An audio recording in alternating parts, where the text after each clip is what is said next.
covered in chunky? I don't know. Did you say you were muted? Yeah, I unmuted. What's up, guys? I'm looking at Oh, Campbell Chunky. hi guys. My name is Fruitsy. Today, I'm not doing that. Hi guys. My name's Alex Fruitsy. What I'm gonna call me. Uh, I'm the chud that hasn't posted in 2 weeks, apart from posts. Should post this on my. Fuck it. I hate AV1 files. Fuck AV1 files. Look up. My gang hate AV1 files. I can't even post them on Twitter. That's how bad those files are. I hate them. If you like AV1 files, get out of this stream. If you like AV1 Uh, files, I'm gonna blow your head off with an M9. Get a shotgun or with a chainsaw. Wait, you can't blow shit off with a chainsaw. You can just cut their heads off, I guess. Good thing Rallies had to give me the nutrition facts about Campbell Chunky Jazzy Jambalaya. Except it won't even show it to Hey, me. Alright, here we go. say Raleigh, like Raleigh Jefferson. Sweet mama. I don't know what this is actually. It's a. Is this like DoorDash? Rally? Rallies? Rallies? This is Oh, like this an looks old man. this look. That's like what Flowey calls Rouse. This looks like Redbubble if it was just Eat. for Go the to Redbubble and for buy the our first time shirts. ever, we will be adding a new image to this horrible waiting screen. Campbell Chunky.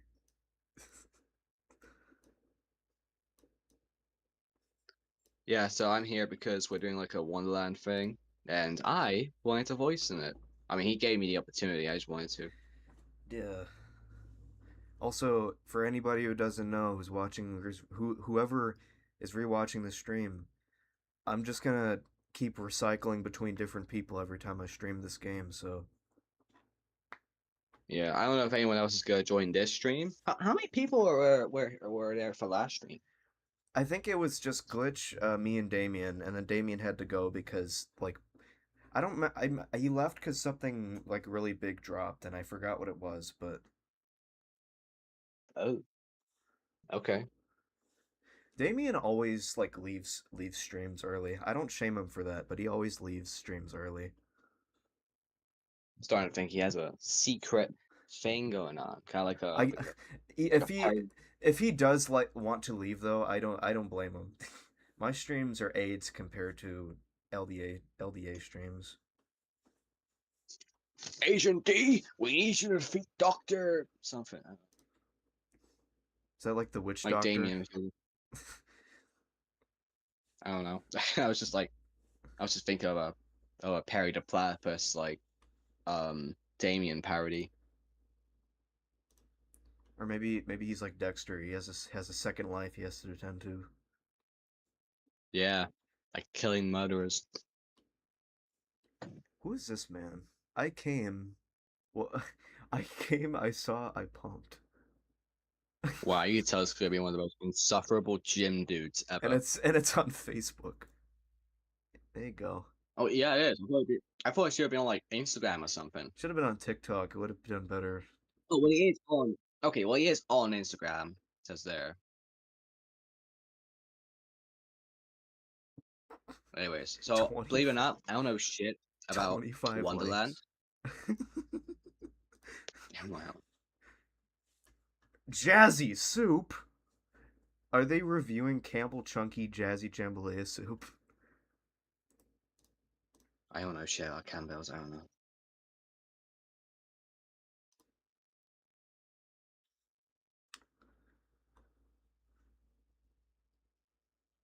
Who is this man? He's just there. He's the bodyguard. He's just there for vibes. He's like a mascot. Hey guys, I'm here. My. I was trying to say shit. I end up just coughing.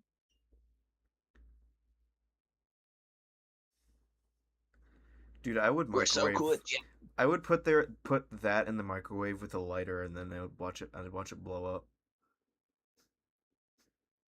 Um, cool. I, I don't understand this though. We're reviewing Campbell Chunky Soup.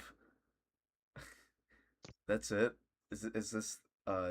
It has 600 views, but this channel has To be 12K. fair, to be fair, like, I guess they probably just really like this is 5 minute eats. I mean, they could probably only afford to do one food every video. This dude does the same expression every thumbnail. He's not He even does, yeah, he really is it's so not even the muffled. same he does the same like lip thing, and he has the sunglasses, so it makes him look like he's like a continually reused image.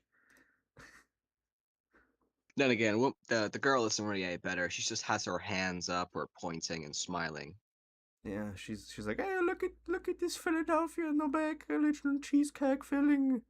This is Look at very this cool. raw meat lasagna. Look at this Fulworth Michigan sauce. Look at this. Was that fucking uh toxic waste flavored fizzy? I've had that before. Yeah. I'll put it on the weight stream for reference, and then I'll keep it there because I'm too lazy to remove it. Believe it or not, I don't know shit about Wonderland, so I'm gonna just have to improvise a voice. Because I know I'm voicing a character. I don't know about like multiple or I mean it kind of depends on how many characters are gonna be shown in this stream. I think there is a total so far. There's only like 5, 6 characters that I know of that have been introduced. By the way, if y'all because this is probably gonna have some like major lore stuff, so like if you want to play like spoiler alert for Wonderland, obviously. Like if you want Spoiler. to play yourself, you don't cost money or anything, but like if you want to play yourself, do it. Yeah, it's free on Steam. Make a Steam account. I made a Steam account, and I hate making new accounts for shit I'm probably gonna forget in like a month. Uh,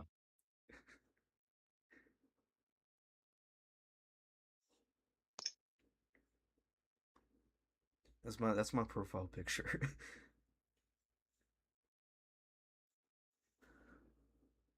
oh, for fuck's sake, we got Ice Spice in Fortnite again. Great. She's like only here because like she's with the goddamn SpongeBob pack, and that's only because Big guy. of that one song in the movie. Yeah, big guy.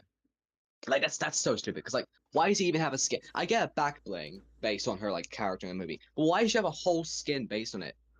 She's not a character in the movie. She's a character in a song, a music video. Right. At least on Facebook.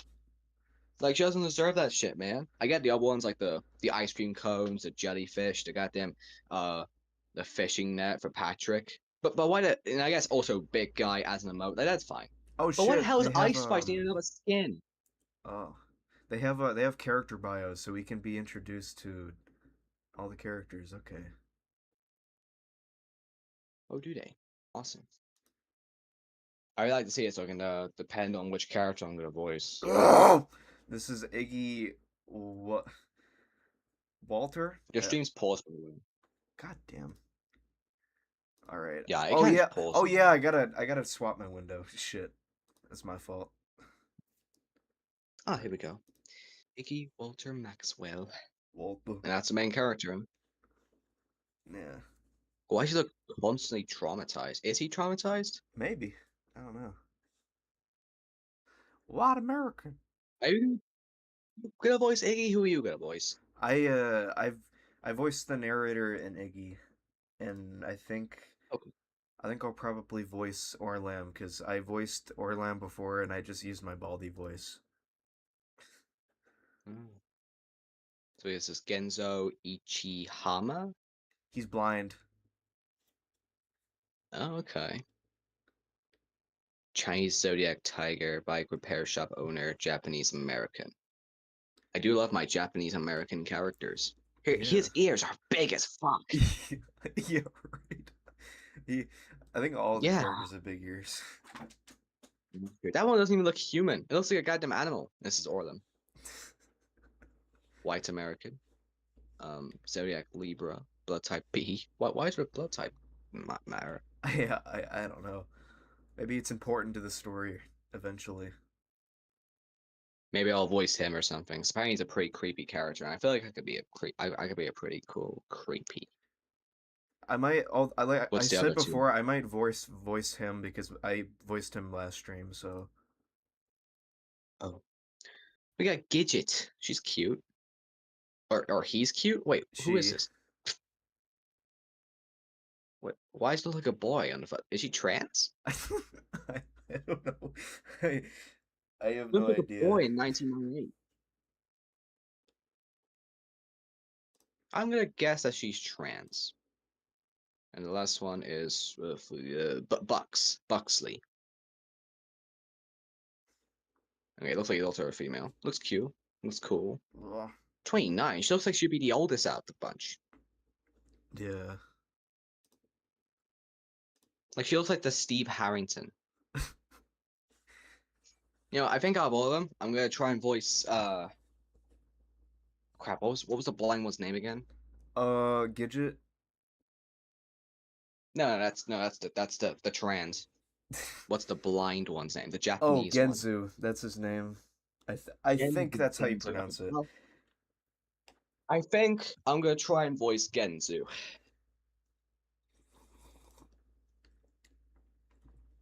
I feel like I've seen that art before. Yeah. Oh yeah, I gotta unmute. I gotta unmute the game. I like it Yeah, to because like quiet I the was thinking game. like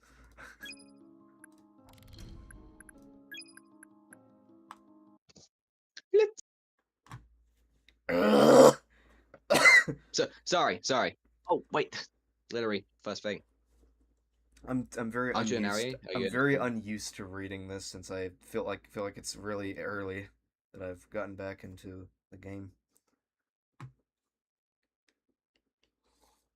um are you gonna read like the eyes are Uh, tight part? yeah. Because that's like All right. that's like Genzu's eyes are tight. we're really going out there then. Bucks has got to be out there somewhere. I don't know why or how I or why or how I know, but I just some part of me knows. I bring a I bring a hand to my forehead. Yeah, my throat sucks today. Ugh. She could be trapped, hurt. I don't know, but it called us here again. It called us here for a reason. Genzu wanders back toward the window, staring at the now empty path. I've really got a bad feeling about this. Or sorry, I've got a really bad feeling about this. It can't be that bad, can it? This is this was our place, our own special place where nothing could ever go wrong. A place just for us. Genzu laughs, but it's not but it's not an amused laugh, more like an air being squeezed out of his lungs. He turns to look at me, brows skewed. Sure. I feel like I should have said that sure a bit better. I like the start style. God damn. The two of us are standing over the dead body of Century 104. I'm having a hard time keeping the bile from rising to the back of my throat. Genzu and his Genzu and his cap clenched between his hands. I I thought he still was remember. blind. Oh, and I guess for some reason when he fell, this was explained before this, but when they fell into the tree, it asks them what they wished for, and Genzu wished for his vision back, and that's how he could see. Oh, okay. I still remember playing hide and Cool. seek with them in the in the sunflower fields. Uh, Genzu grimaces. I mean, you still can. It seems like the penalty for being found is gonna be a bit steeper now. Or steeper now. Yeah. I roll my eyes. Come on, this is making me sick. We should keep moving anyway. Who knows how many more of these guys are out there? Genzu tugs his cap back over his tousled hair. Which way then? I toss a glance in the direction of the rabbit Babylon was headed. There's no sign of them now, but even the idea of being in their vicinity makes my stomach gurgle. I turn I turn instead to study the path they appeared from.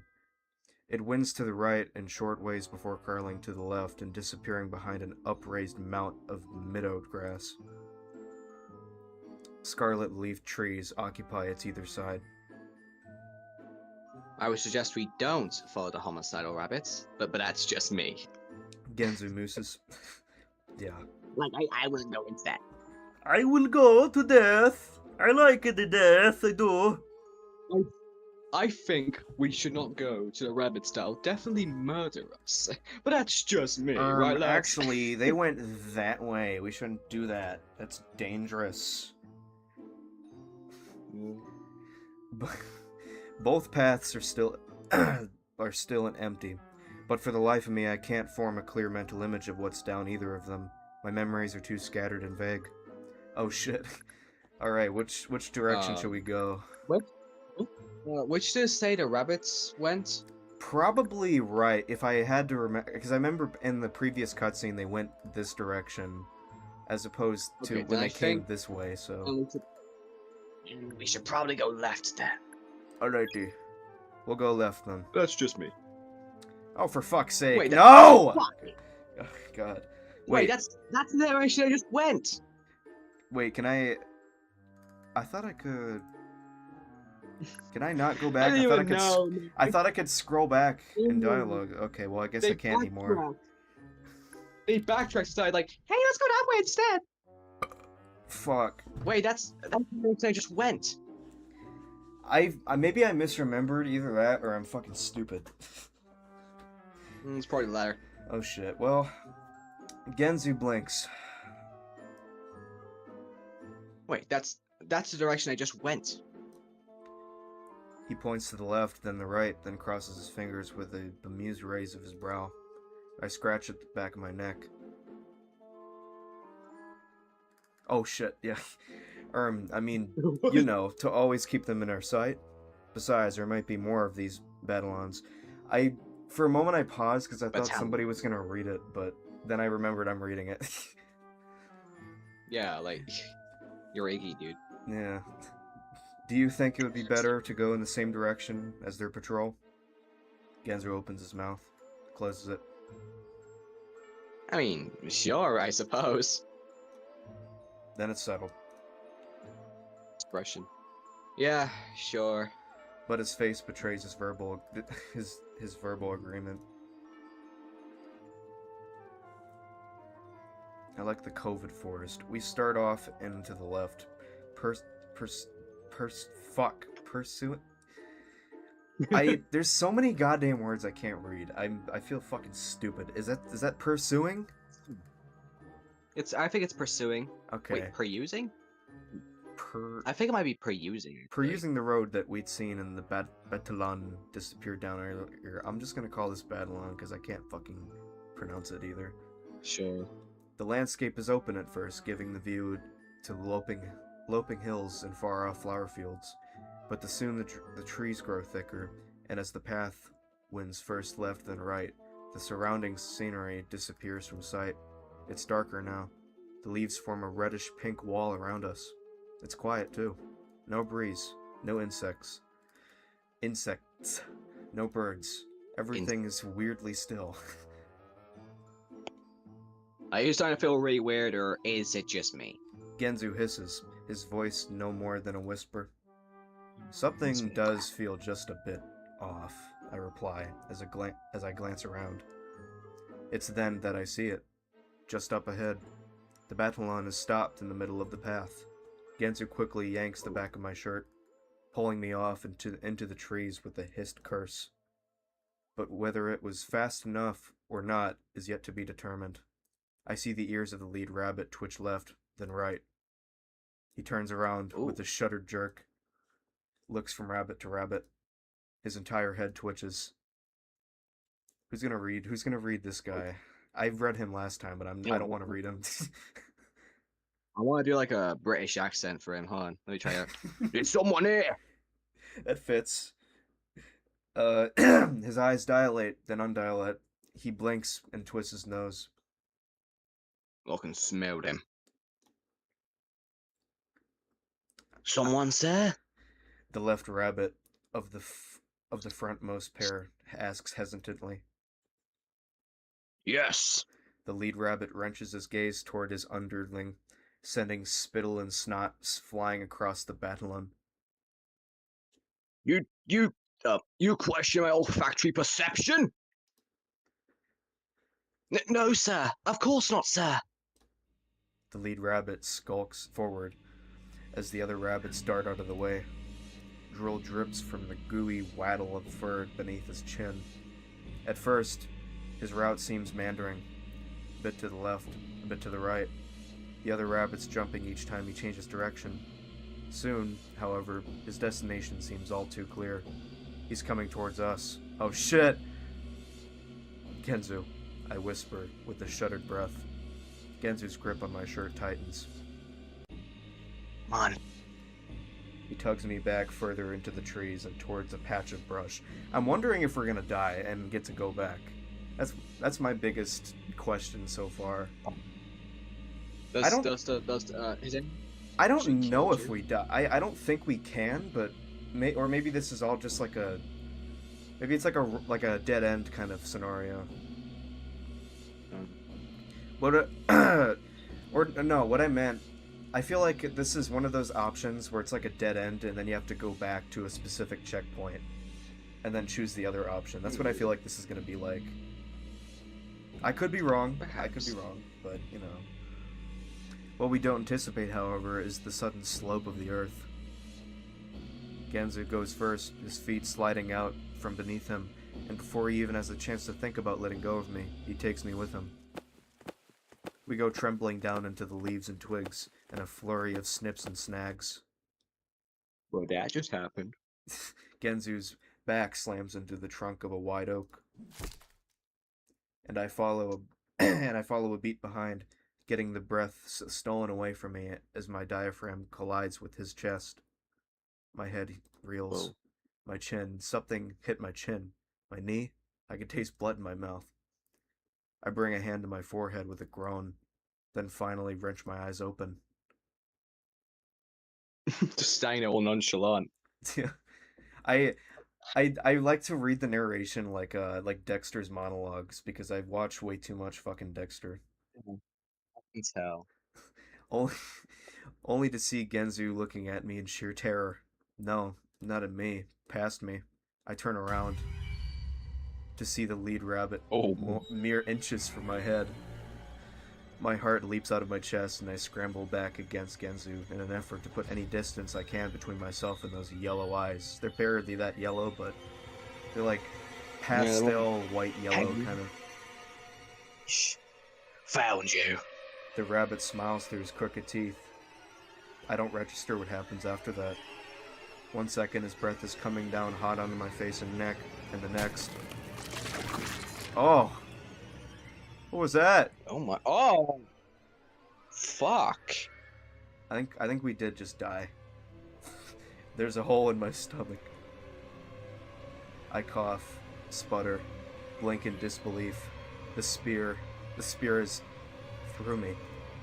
Another cough. This time, blood bubbles up between my lips, forming a shuddering balloon that spatters inky redness across my cheeks and nose when it pops. Genzu, I croak. But Genzu's silent behind me. There's a strange warmth swirling around me, swirling through me. Blood pumps out from the puckered skin of my stomach, across the handle of the spear, coating my fingers, spilling onto the ground. My vision warps. Wow. So why you just get us both killed? I don't know. I think I got us killed. I didn't remember which direction they went. Through the darkening cloud, I see the rabbit screech down, yellow eyes like the headlights of a car in the fog. He grabs my face, my cheeks, claws curling into my skin. We'll be eating well tonight. And then everything goes black. Oh Chowder. no! Oh fuck! It really is death. Unfortunately, you were skewered. But the rabbits did eat well that night. I think humans taste pretty bad, especially Americans. Would you like to restart from before your most recent choice or return to the main menu? Last choice. All right. So I guess we're taking. Wait. Did we go left? Then we should probably take right this time. Right? Yeah. God damn. Oh wait, we already read this part. Yeah. So first, I gotta do something. I'm gonna see if I can connect my headphones to my computer because they're low battery and I fucking hate Bluetooth headphones. So let's see if I can find a cord. They always make the quality sound bad. Where the fuck? Is that meant to be like an Alice in Wonderland thing? Maybe. Which I guess makes sense.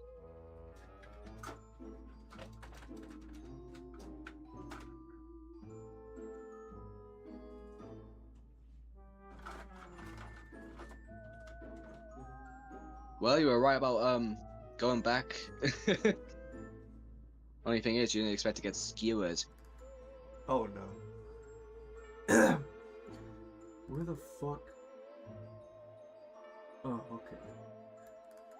I'm trying to find an aux cord that I don't even know if I found. Well, not aux cord. I'm trying to find a headphone cord.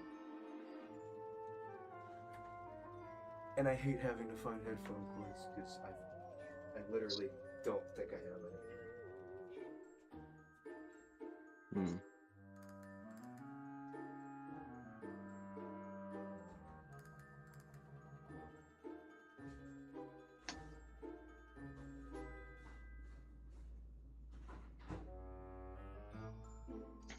So guys, how you liking the stream so far?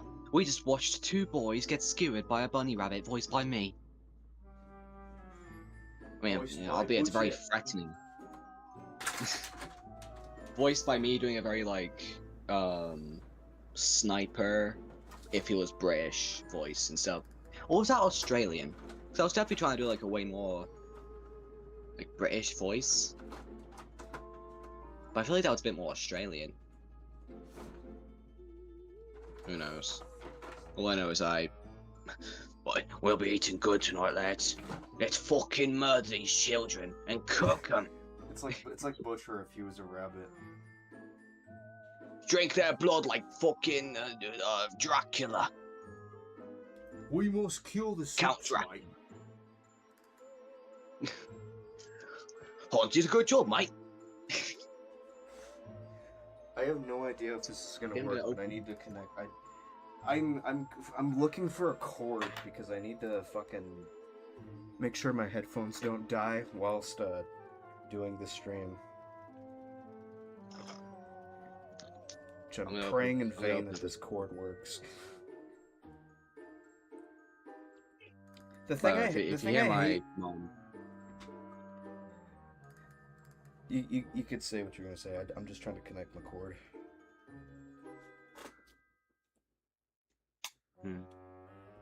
The thing I hate about my headphones is that they're always when they're low battery, they constantly interrupt the audio. They're like low battery, or they say it every fucking like 10 minutes, and it pisses me off.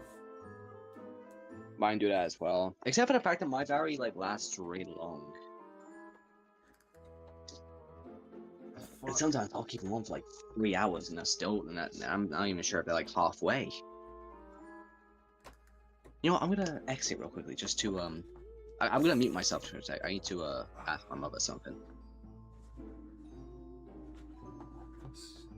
This cord is so short. Holy shit. I'm gonna reach around. Guys, we're having a difficulty moment. We're having repair funny moments, as if probably doesn't sound like anything, but I was just asking when our takeaway is getting here, and Mom hasn't even ordered it yet because like there's some complications. I think this cord works. I connected it, but it's so fucking short. I have to find another one. I swear, my brother has to be a goddamn vampire. He keeps like he he keeps falling asleep in the day and stays up in the night. Not even on purpose. This guy's this 17-year-old's goddamn sleep schedule is fucked. He doesn't even have a sleep schedule. You know what's actually pretty good as well that I just figured out? What? This is probably the most unimportant thing to this game, but like, I'm just figuring this out. If I use my charging cord, I can connect it to my computer, and it stays connected, but it also charges my headphones whilst being connected. Cool. I'm a lucky bastard, am I not?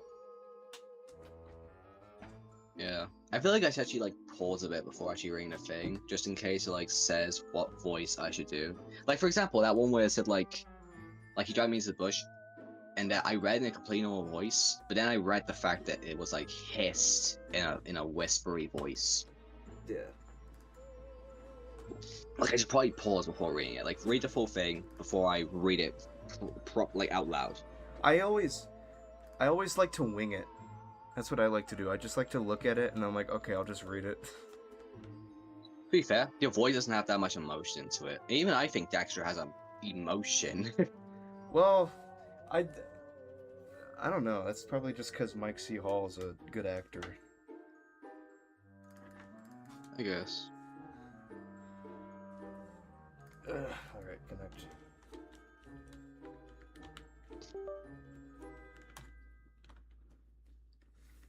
I feel like I recognize the art style of this game, but I'm not sure. Alright, hopefully my fucking computer doesn't retch my mic out of my own stream, so alright. There we go. Alright, try the right bit. Also, they changed it. They changed the text. It said left, and now it also says, now it just says go left anyway, so... Yeah, there's no way I'm going left. That feeling of dread is just too strong. Oh yeah, shit. It's We'll go right then. An excellent choice, Mon Capitan. What the hell does that mean? Mon Capitan? Was that like French? This just looks like the same fucking... Imagine if we just... It does. Imagine if we just accidentally went left again and I just didn't even see it. I doubt it. It's quiet as we walk. No breeze rattles the trees or sends shudders through the grass. No insects buzz from leaf to leaf. Not even a far-off call of a bird breaks the silence. The tall clusters of fiery red corridor us and God damn it. Get out of here! There we go. My cat's trying to sneak into my room. The tall clusters of fiery red corridor us in as the river of dirt directs us left and right like the waters in a canyon. Above us, the sky glitters a sunny orange. I almost said sunny red orange. Probably wouldn't have made much of a difference, but No. That should be a sunset. Yeah. And on our either side, strange flowers of blues, purples, and teals dot the grass between the trees. Some of them twisting and curling the thick trunks like kaleidoscopic vines. Oh right, I forgot to ask. Genzu's hands are in his pockets. It probably didn't pick up what I said. What do you wish for?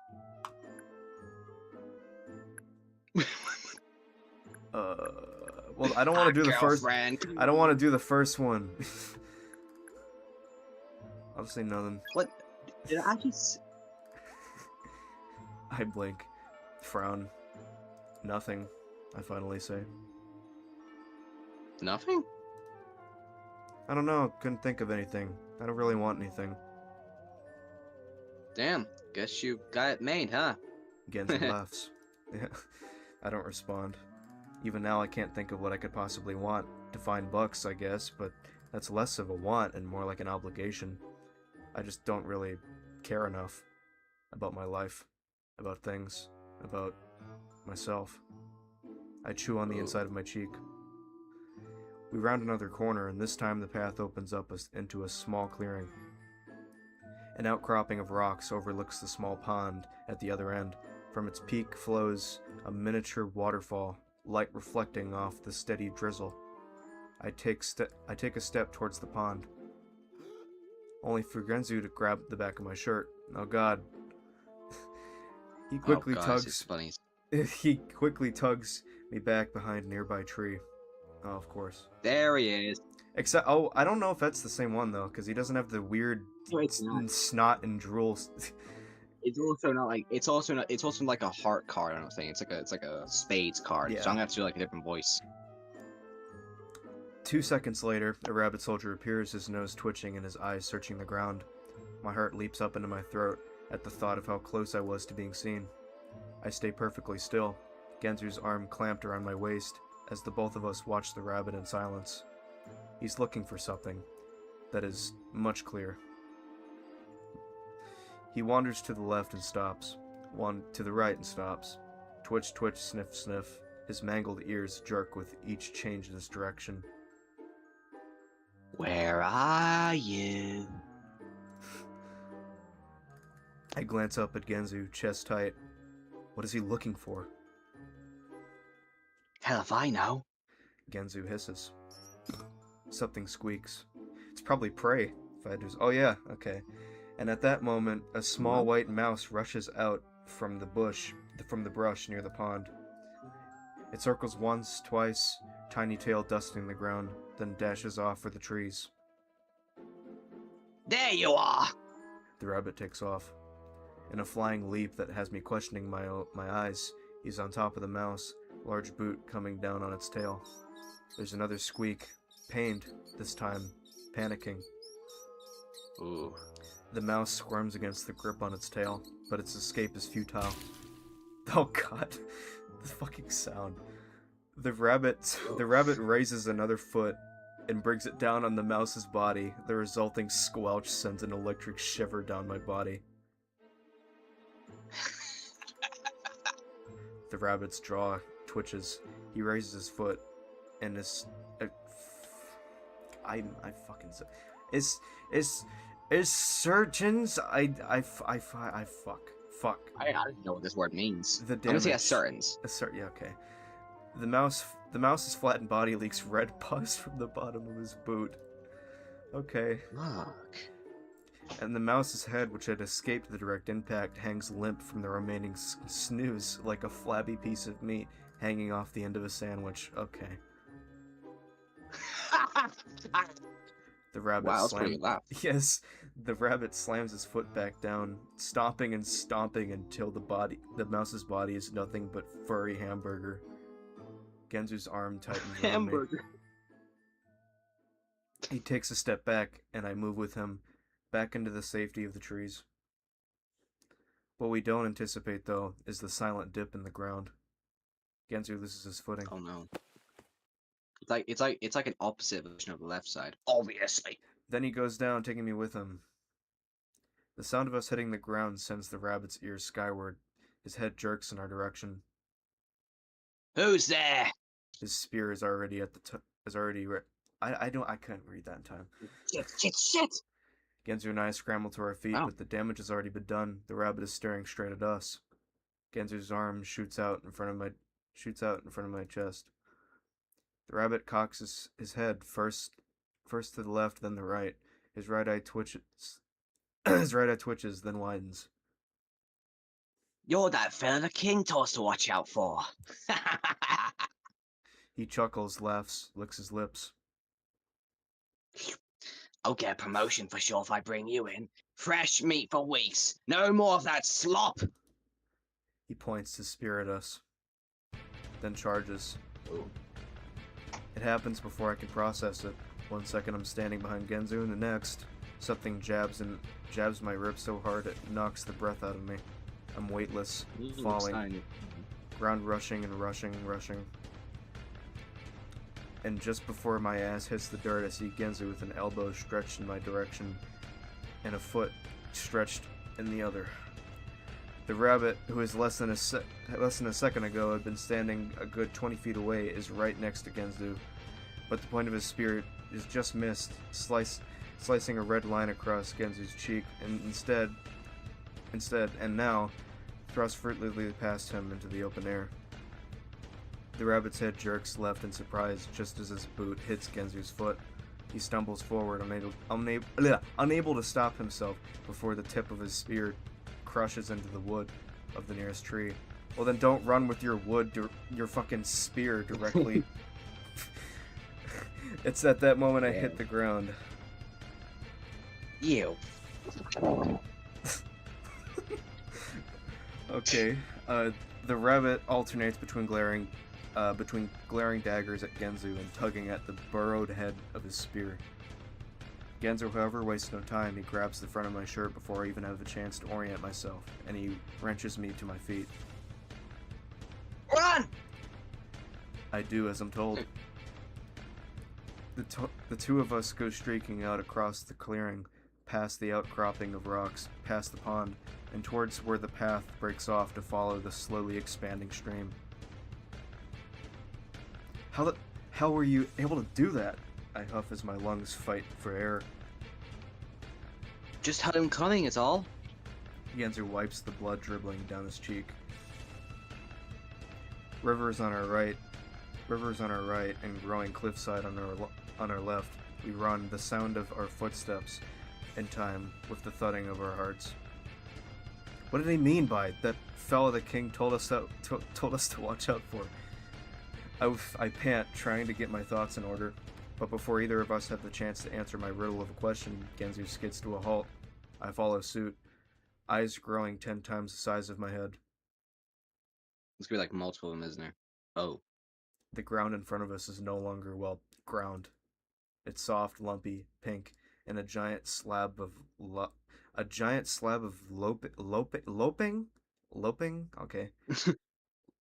loping flesh splayed across the path, and wide 20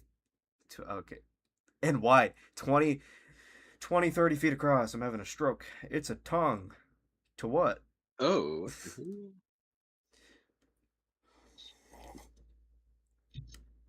And it's connected to the largest eyeball I've seen in my entire fucking life. This feels like a Dyna Builder character. It reminds me of Mario for some reason. Like you have to spin around the eye and like kills it, whatever. It's round and wet and sitting in the side of the cliff, face as though perched atop a throne. At our approach, its oversized pupil swills with an almost audible rumble to stare straight at us. What the fuck? Genzu perfectly verbalizes my own thoughts for me. I don't remember that being here before. No shit. It's like a Yumi Nikki world. I didn't play that game, but I can believe it. Cause like, it looks like something from Yumi Nikki. Yeah, or sounds like it anyway. I take a step back from the slimy pink hunk of flesh draped across the path, and lapping at the river water on the other side. You couldn't pay me enough money to walk across that thing. Genzu looks about ready to retch. I don't know what that word was. Despite my mutual feelings, I also know that that rabbit's gonna be on our asses in a matter of minutes, if even that. I quickly scan our surroundings, looking first at the steep rocks to our left, and then to the river on our right. The cliff seems out of question, but the river isn't too wide, and there doesn't seem to be much of a current. Just as I'm studying the intricacies of the water patterns, I feel a tug on the hem of my shirt. My head snaps down, eyes refocusing themselves just in time to take in the sight of a small creature staring up at me. What the fuck is that? Whoa. I think a tomato. I jerk backwards with a cry of surprise. He looks like a design for one of those really horrible kids horror, like a children mascot horror games. That's what I just. Yeah, he looks like a man antagonist. I can't tell if this thing has a voice. I can't tell if I want. Oh, what the hell is that thing? Genzu comes up behind me just as I've recovered enough to ponder the same question myself. It's small, only coming up to my knees, but its head is large, puffy, and oblong, and red, bright red, almost like a tomato. Two beady black eyes rest above its ginormous, glenormous shit-eating grin, and its stunted pocket arms waver slightly with each heave of its chest. What do you want, little guy? I pop a squat, hoping to decrease in my height will make me appear less of a threat. It warbles something incomprehensible, then waggles its tentacle-like arms off to the right. I turn my gaze in the direction that's pointing to see a neat wooden bridge stretched across the width of the river. Hey, there's a bridge. We Obviously. can see that, mate. Yeah, there's obviously a bridge there. My brows furrow. I swear that wasn't there before. You're trying to help us then, aren't you, little dude? Now it's Genzu's turn to kneel, though it has a bit though he has a lot less height to lose. The creature joggles. Sorry. What were Isn't you this saying? isn't this like the thing that appeared in that This is like the thing that appeared in the achievement when you died. Oh, like when yeah. you first ever died. Maybe Yeah. maybe this is God.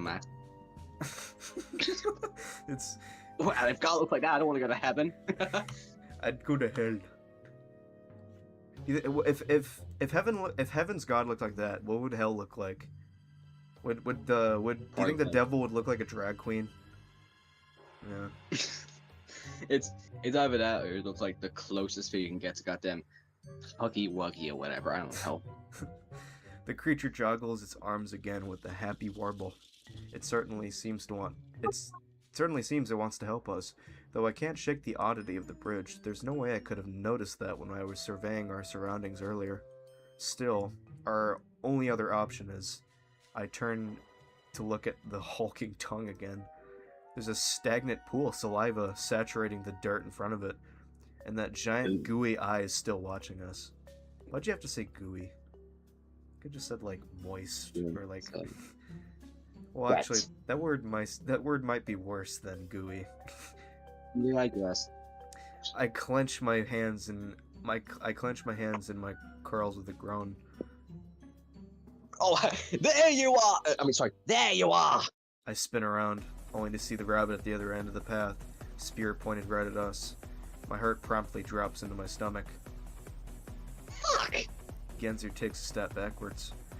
Even our tiny acquaintance brings its arm up to its mouth in fear. What are you doing, eggs? I can already see the rabbit rearing up for a charge. I have to make a choice now. The tongue or the bridge? Oh, we're gonna have to decide, aren't we? I have a feeling the right option is gonna be the tongue. I think we should take the bridge just in case. Alright, if we die, we can always go back, so it gives us that opportunity at least. There's no way I'm crossing that tongue, especially if this little guy seems so keen on helping us.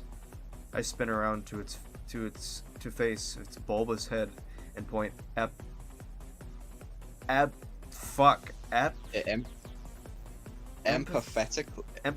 at the bridge, I think. Take us there, quick. I nod. It nods in fright, then grabs my hand and begins to run. The two of us jog to keep up. I'm making a beeline for the bridge.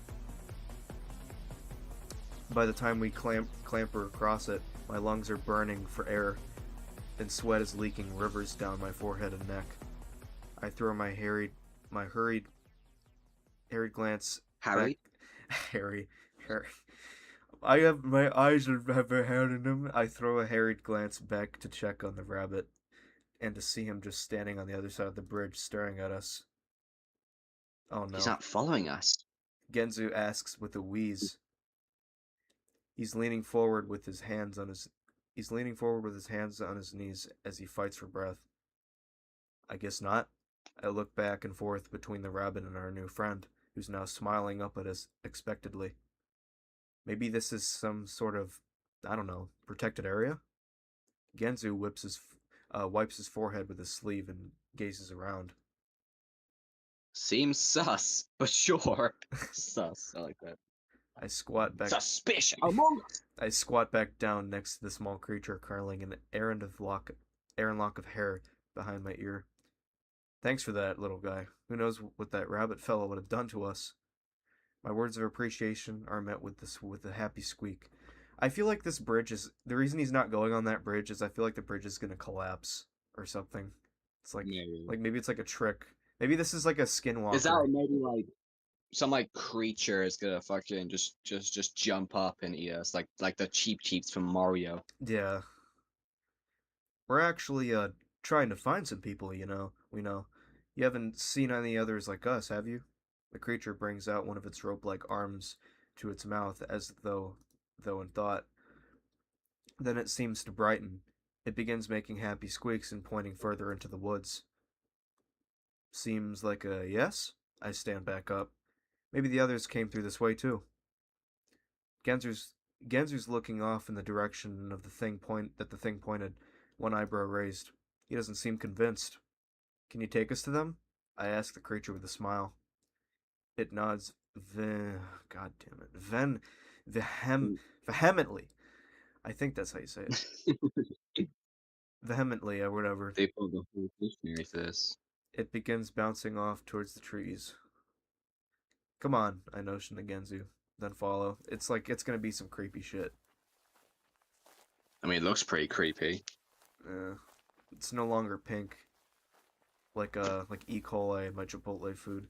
It gets it gets darker as we walk. The trees more closely packed in the leaves, and their leaves canopies completely overtaking the sky. I just learned what that word meant yesterday, so thankfully I know how to pronounce it. Chilly too. I rub my bare arms and look around, trying to stay close in step with our guide. Are you sure this guy knows where he's going? Genzu hisses. All I can do is grimace. This certainly doesn't seem like somewhere we'd find all the others, but who am I to say, really? Suddenly, our new friend comes to a stop. He looks left, then right, and from the dark gaps between the trees, I spy other dots of red. Oh god, first one, then Oh my two, god! 3, 4, 5, and 6. They emerge from the shadow like scampering squirrels, all of them looking at our friend and us in curious wonder. There's more of them. I throw a furtive glance between the approaching creatures. The hair on my back of the hair on the back of my neck is starting to curl upwards. This is starting to seem like a really bad idea, Riggs. Genzu scooches closer toward me as he eyes our new visitors. Maybe they're his friends. His friends, maybe, but ours, I'm not so sure of. I take a step towards our guide, one hand out in what I hope is a sign of non-aggression. Hey, what's going on? Our guide turns around, smiles. Then the smile. Oh no, Oh, we're gross. gonna die, aren't we? Eat. This is where all your tomatoes come from. Is the spaghetti worth it? Our his his lips pull apart and a horrifying sharp row of teeth emerges from the middle of its bulbous head. Iggy? I feel Genzu's hand on my shirt, fingers clamping into the fabric and pulling me back. Genzu really likes grabbing our shirt, man. Actually, our shirt has been grabbed like 100 times. Yeah, I guess. Oh no. But now the other creatures are following suit, all of their mouths splitting in two to reveal a row after row of teeth. All of them smiling and smiling as they move closer. My heart drops into my stomach and I twist on my heels. Ganzu, run! I shout as my shoes dig into the dirt, but it's too late. The creatures closest to us hiss. Then they're onto us, and then they're on us. Oh god. Oh.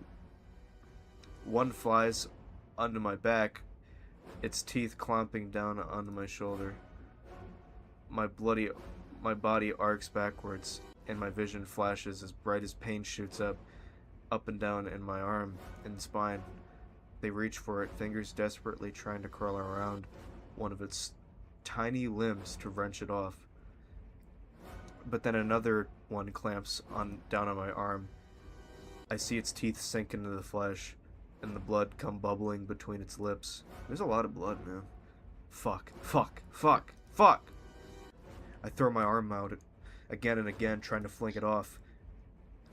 The one on my shoulder bites down even harder, then jerks its head back, ripping off a huge chunk of skin and muscle. Oh. We're not gonna see that, are we? I hope not. It's putting an image in my mind, though. I don't even register the scream that leaves my lips. The pain is everywhere, radiating up and out from my shoulder, sizzling like fire across my arm. Okay.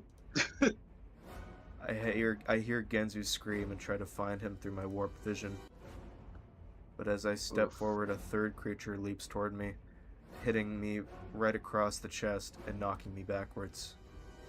I hit the ground hard, my head cracking against the dirt with a sharp twack.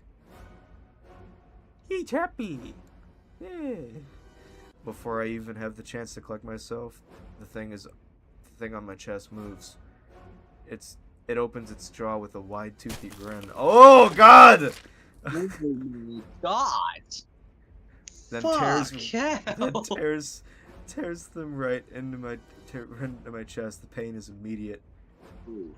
Clawing, retching, tearing, my vision blurs, doubles, twists, fingers grappling uselessly at the dirt. Though the haze, I see a rising mass of pink and red. It's that thing pulling my insides out, draping them across its jaws like a length of juicy sausages.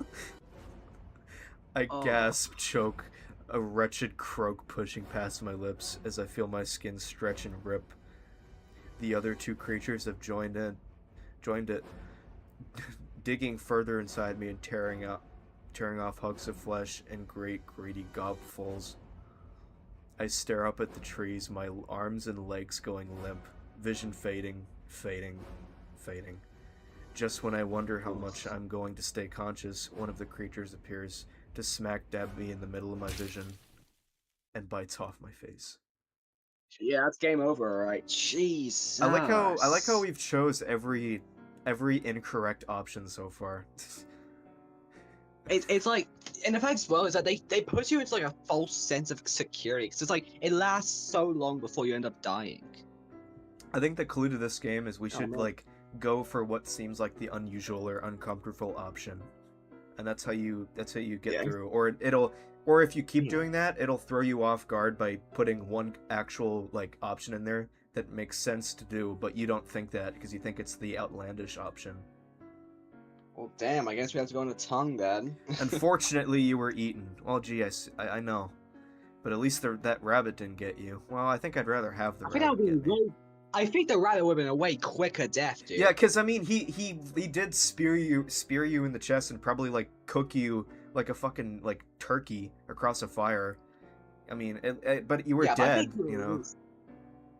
I feel like you'd bleed out before you start getting cooked. So he'd have to take you back to whatever camp He or doesn't kingdom eat so. he doesn't eat you alive. Like I'd say he probably would kill you like the same way he did. Probably, like, but he would put you out of your misery. I'd say he's moral in that regard. But I bet he would chop your head off like you do with an onion, where it's like a chop off part of it that would like spew out the gases that would make you cry. That's what you have to do before cooking, and that's probably what he would do. Would you like to restart before? Yeah, I'd like to. Yeah, good choice. Thank you for telling me good choice. Somebody. Oh my God. Somebody should make a mod of this where it's like the Undertale game over screen. Yeah.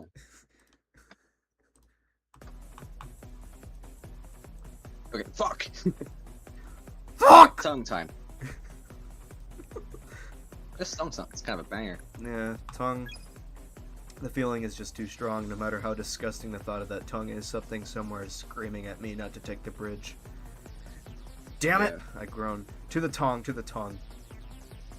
What? Genzu squeaks, his voice rising about 2 octaves. When I said to the tongue, I thought about tongue to her for a minute. Fuck me! Don't do that. Don't say tongue twice then. Or don't say to the tongue, to the tongue. But if he said it 3 times, then I would have just said Sahur at the end of the sentence. But Do the tongue, do the tongue, do the tongue before. it's like a never mind. But there's no time to explain. I grab his sleeve, even though he's throwing the creature a pained look, and I drag him toward the heaving pink slab. Trust me, if you knew what that last part would be like, Genzo, I don't think you would trust this little creature. Yeah, it kind of looks like clouds a little bit, like a really Honestly, faint. it just looks pink. Just looks like very pink water. Or I guess clouds. We clamber on top of it, just as the sound racing footsteps fill the air behind us. Our fingers and knees sink into the oozing, squishy flesh. Immediately, I roll forward to escape the edge and the rabbit's potential grip, flopping down atop the porous mass. Once Genzu is safe next to me, I throw a glance back at the rabbit, glaring at us angrily from the solid ground. He's not following us, I muse. Genzu jabs angrily at his chest. I wouldn't follow us. He has a point. All the more reason for us to get across this thing as quickly as possible. I push myself myself shakily to my feet and try to take a step, but walking across the gelatinous surface turns out to be akin to walking across a waterbed, a very gooey waterbed. Ugh. You know, if that's a tongue, then he probably tastes the shoes. I don't think I'd like rubber. I mean, I promptly slip and fall face first into the pink pulp. The saliva gushes through the jiggling pores. Next to me, Genzu is crawling forward on all fours, his face betraying his disgust. This is the most disgusting ever done in my. I accidentally read it. Yeah, this is the most disgusting thing I've ever done in my life. I shakingly rise up on my hands, fingers sinking into the tongue's flesh. The bulbous nodules? No, I don't know how to say that. On its surface, scrape against my palms. Let's just hope it's not the last thing you'll ever do in your life. I wince and follow after him, saliva quickly saturating the knees of my jeans. It's slow going. Those jeans are ruined. I would never wear them ever again. I would just buy new clothes. I'm just gonna be honest with you. I think if I had the choice, I'd rather be eaten by those goddamn tomato bitches than do this. Not only does the sponge-like surface make it difficult to balance, but the slick film of saliva makes it nearly impossible to build up any sort of momentum. I keep my eyes trained forward as I crawl, trying not to look or think about the velocity seeping up between my fingers. I think it says viscosity. Seeping up between my fingernails. Yeah. Okay. It's watching us. Genzu's voice catches. I catch a glance of my own to the left. The pupil of that I know how to say Cyclops, but I don't know how to say Cyclopean eye is fixated at us, unmoving, hawkish. Boy.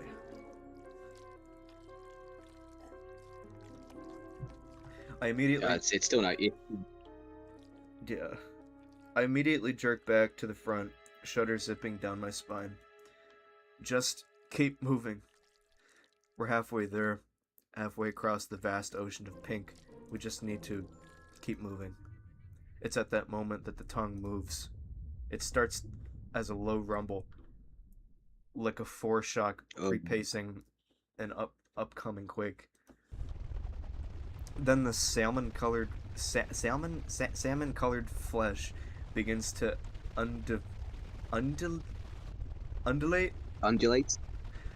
undulate, giving rise to rippling tremors that send our bodies bobbing. Genzu! I attempt to crawl towards him, just as a veritable mountain of flesh rises up from the ground, taking us with it. The fuck? Just got taken underground. The Hey, yo. Genzu loses Dang. balance and lands with a splat on his back, his hands to his head. The Oof. growing hillock takes us up, up, and up, higher and higher. I dig my knees and fingers into the gooey pink sinews and keep sliding off and cracking my skull open on the. Was that the tongue or you? I don't know. Maybe both. And cracking my skull open on the ground far below. The mound continues to rise until, just as I fear I'm about to lose my grip, it shifts gears, no longer reaching for the sky, but instead rolling like a wave. What the The hell? surge of flesh ripples, crests, and surges forward, taking us with it. I lose track. I lose track of up from down, slipping and sliding across the slick surface. Ugh. Oh, animation. And only once it slows to a stop, and my body slides limply down the slide of flesh. Eyeball! I Do I notice how close we were already? Uh, do I notice how close we are to that all-seeing eye? Genzu slides down next to me. I don't even have to look at him. I can practically hear his heart thumping away in his chest. Neither of us can makes a sound as a warbling pupil, as the warbling pupil of the eye dilates, focuses, and stares straight through us. I can see tiny twitches of movement, ever so slight, jumping back and forth between us. They make the soft wet surface of the eye tremble and jump. Quiet. hold on. I have to get my food real quickly. All right. Hold on a sec. I'll substitute. Moisture dribbles down my forehead and cheeks and past my collar to tickle my spine. Quiet. I chance a shuddered breath that dances across my lips. Another low rumble, and a sudden shadow overtakes us. I look up as the tongue's giant tip curls around, stretching towards us like a probing worm. A wet slab of flesh engulfs both of us at the same time. It presses into our necks, chest, face squirming and wriggling. I wrench my head to the side with a gasp to keep from suffocating. Fuck, it's tasting us. I push back into the soggy mound behind me, trying to put whatever space I can between my body and the groping slug-like monstrosity currently sucking at my cheek and throat. Massive globules of sticky saliva drip onto my head, cling to my curls, drip over my eyes. I can't even see through my glasses any longer. It oozes and crawls down my skin, grinding into my hair, slurping at my ear, my chin, my collarbone. And it's only once my entire upper half is dripping with muck that pulls away, leaving me plastered to the porous surface behind me and looking like I've just been frisked by a slug. That's a sentence to come back to. Hello. Yeah, they went into great detail, but I think we all already knew what happened if you weren't. If Yeah, I can really can't tell what's going on. You're getting licked, I think. yeah. Or they are getting licked. You're not getting licked.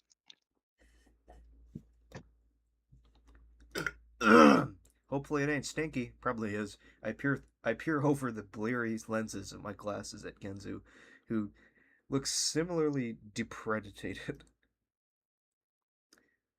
His cap is half cocked atop his head, scruffy hair forming erratically gelled points. Consider that a memory I'd like someone to permanently purge from my mind.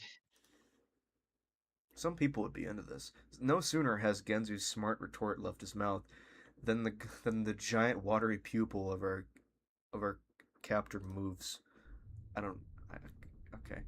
It whirls backwards, pulling a full circle before returning to its previous position. Why does it have lines now? It has hair. It looks like it has hair on it. Oh, that's uncomfortable to look at. There's hair on your Wait, it says screen. that Pull there. it off. There's hair on your screen. Only this time, sporting thousands and thousands of many tiny lines. Oh shit! Oh, fuck. One of the lines pops open, revealing another smaller eye, followed by another, then another, popping open by the hundreds. Countless dots of white atop the shuddering surface. Oh no! Ooh, no, it's gonna be like a mouth in it. Then the biggest line of them all that bisects the entire eye splits open with a giant Ooh, roar. the creature. I think I like what it tasted.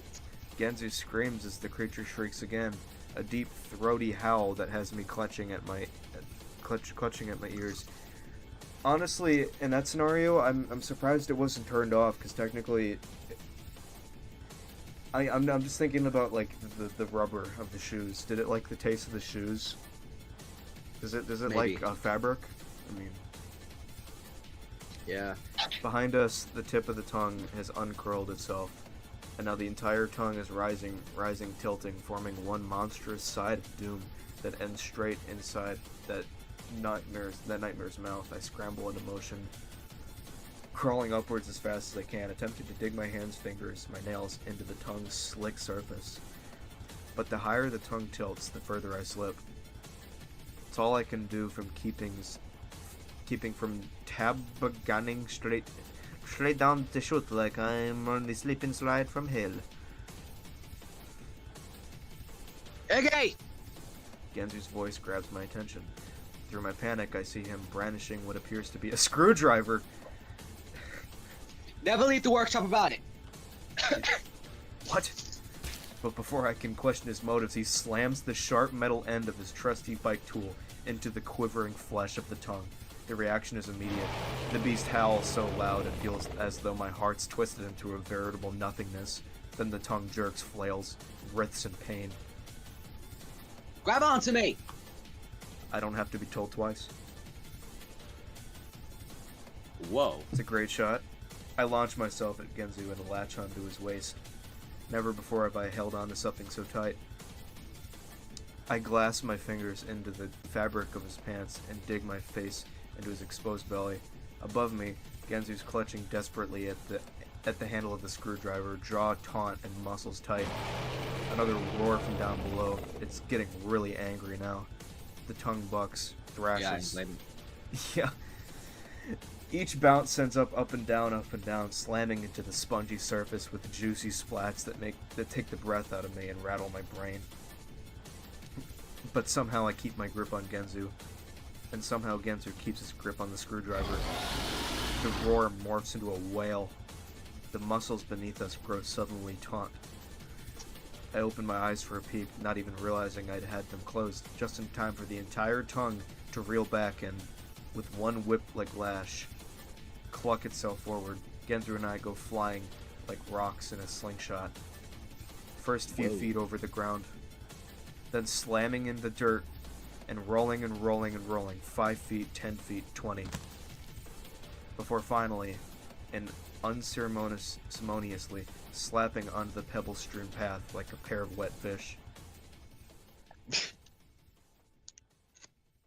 Wow, that's a sight. That's what I look like standing outside of fucking Fur Fest in 2028, drunk out of my mind, hammered. Twin puddles of saliva twin the ground dark beneath us. My head's still spinning. I'm not even sure if I'm still conscious at first.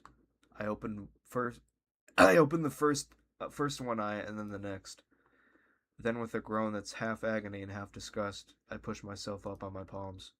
Thick, clammy strings of goo stretch between my skin and the puddle below. Gensu I'd pulls over. low-key just off myself at this point. Yeah, I mean, Like, this- I'd be traumatized. I would be too fucking. I'd be shell shock. I'd be too. I'd get like shell shock. I'd be too scared to move. Like any decision yeah, I I guess. make, I'm gonna die in this tiny world. Genzu rolls Yeah, over. His cheeks are painted with glossy drool. nothing could ever go wrong here, huh, X? He laughs and hacks another wad of saliva onto his chest.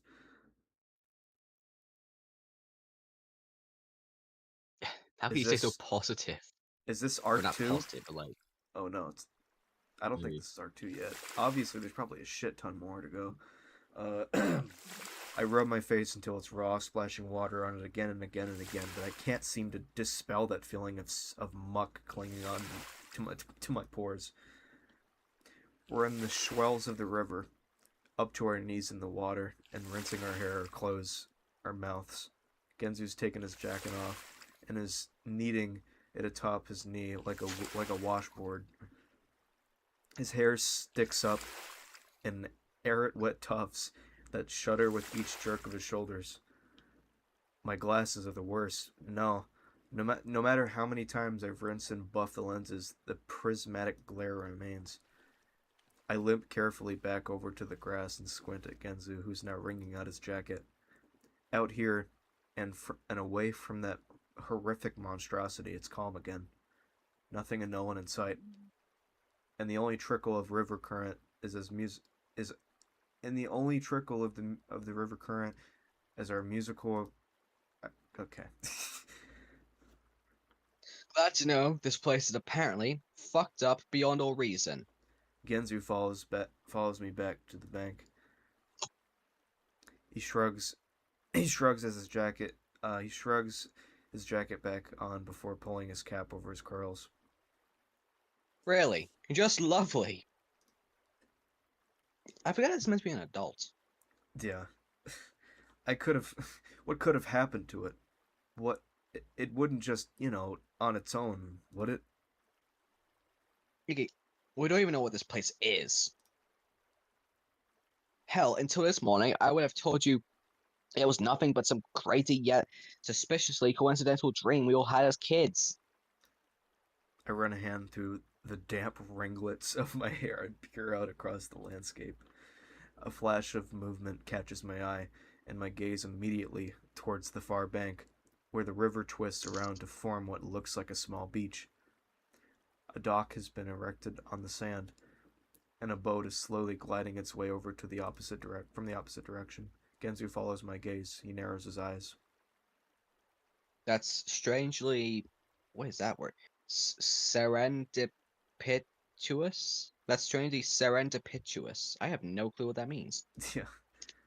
No, I remember this. The sight of the What is miniature it? white riverboat, with its slowly churning red and black water wheel.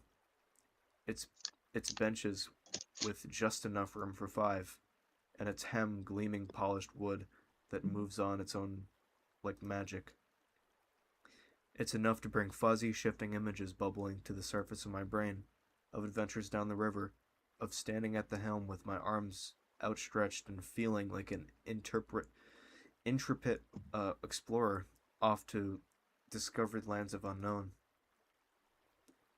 For a moment, I do nothing. Then I take a step, then another. The steps morph into a jog. I get to the wooden steps of the dock just as the boat comes to a halt on the other end of the pier. Jesus. Genzu huffs behind me as he runs to catch up. To the left of the dock is a cherry red and white sign with the words Kitty Cruise on it, Kitty Cruise. with a sign that says Epstein Island this way on it. I was just saying, that sounds weirdly predatory. Yeah, right. Past it, I see a river fork with the right channel leading back along the direction we'd just come. And just left leading. Why did I say it like that? And just left leading deeper into the unknown. I point towards the boat like some sort of overwrought tour guide. We could take this. Better than walking, that's for sure.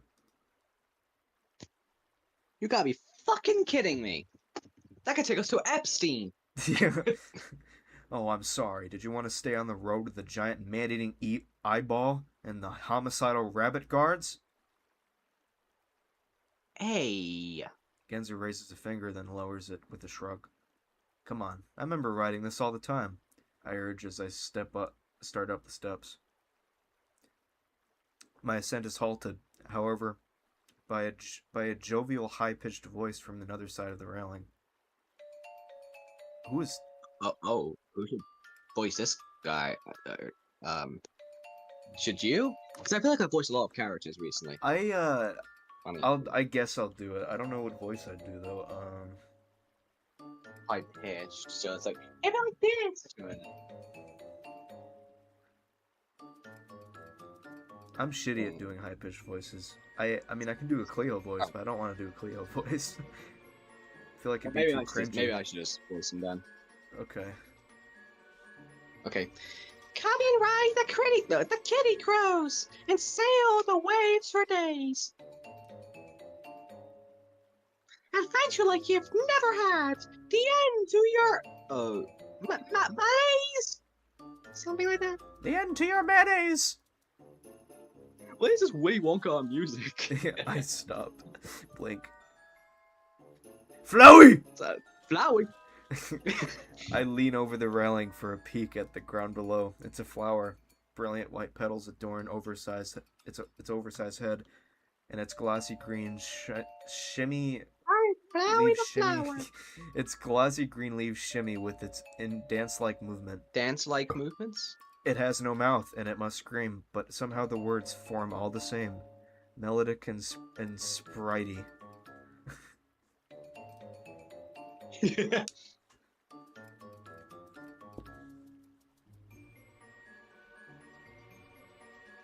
Sprightly. Oh, gentle sailor, pack your bags for perils on the prow. What's this goober talking about? Just don't be falling overboard, or else you'll need your towel. Your voice back's got a lot. Genzu wanders over, hands on his hips. The flower comes up to his waist. It twists atop its roots as though boking up at him. Boking? Cap of orange, scant of height. The pallid yearnings you cloak in trite. This thing rhymes a lot. Yeah. Are more glaring at your loss of sight. I raise a brow. What's that supposed to mean? Means a cheeky flower's about to get its roots splayed, that's what. Genzu rolls up his sleeve and takes a menacing step forward. The flower brings up its leaves, up to its clanky yellow shin as though slapping its hands to its cheeks in fright. It recoils at Genzu's approach. A gentle flower locked in its earthen cage. I'm sorry, it seems like... Oh. What is not the fruits of your misplaced rage? For some reason, it's being very laggy for me all of a sudden. I'll close out Firefox. I'm gonna read it again. Warrants not the fruits of your misplaced rage. Have you went to the second page? Because I haven't. It's not letting me. Oh. Yeah, I can. Okay, Genzu snorts. I can't help but laugh. It's just a flower, Gen. No need to get so worked up. Says the one not getting ridiculed by it. Just ignore it. Come on. Genzu huffs, but calms. He readjusts his cap on his head with a with a Calvier twist. Nods at once at the flower, then steps toward the dock. The flower waggles its leaves. Kiss my crest! You big horse's ass! It's gonna destroy it. Genzu twists immediately on his heels and storms toward the flower. You fucking... Genzu! I just managed to grab the back of his collar before he goes homicidal. He goes homicidal gardener on the poor plant. I pull him back towards the steps of the dock. He lets out another snort, but stops his assault. His face is red with indignation. Come on, let's just get on the boat. Yeah, sure. We start up the steps, wood creaking beneath our shoes. Oh, fruit, Fruitsy, soothing breeze and charming dale await you on this gentle creek. When fruit collectors yard you sail, those with no wish to join in must not peek. Oh. I stop, glance back at the flower. Genzo nearly runs into my back. What's the holdup? I thought you said not to listen to that thing. I, uh, I lick my lips. The flower is back to its normal chipper dance. Yeah, you're right, it's nothing. Come on.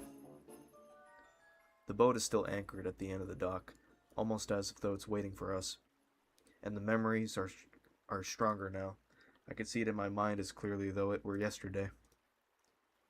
Me at the front, my hands my hands on the wheel, as though steering us towards the horizon. Genzu and Gidget in the first row of seats. Gidget had enjoyed letting her fingers run through the water as we drifted slowly down the river. And Genzu, yes, that's right. Genzu had constantly joked about throwing Orlam overboard, something about a sacrifice to the sharks. And Orlam, sitting behind him, would always get that look like he was about to pee his pants. While Bucks was in the next seat over, would already be anxiously searching the water in search for dorsal fins, her eyes wide. I look at the boat now, so small. When back then it had felt like a mighty gallon or whatever. Damn, Eggs, you're right. I'm starting to remember now too. This boat used to be the shit.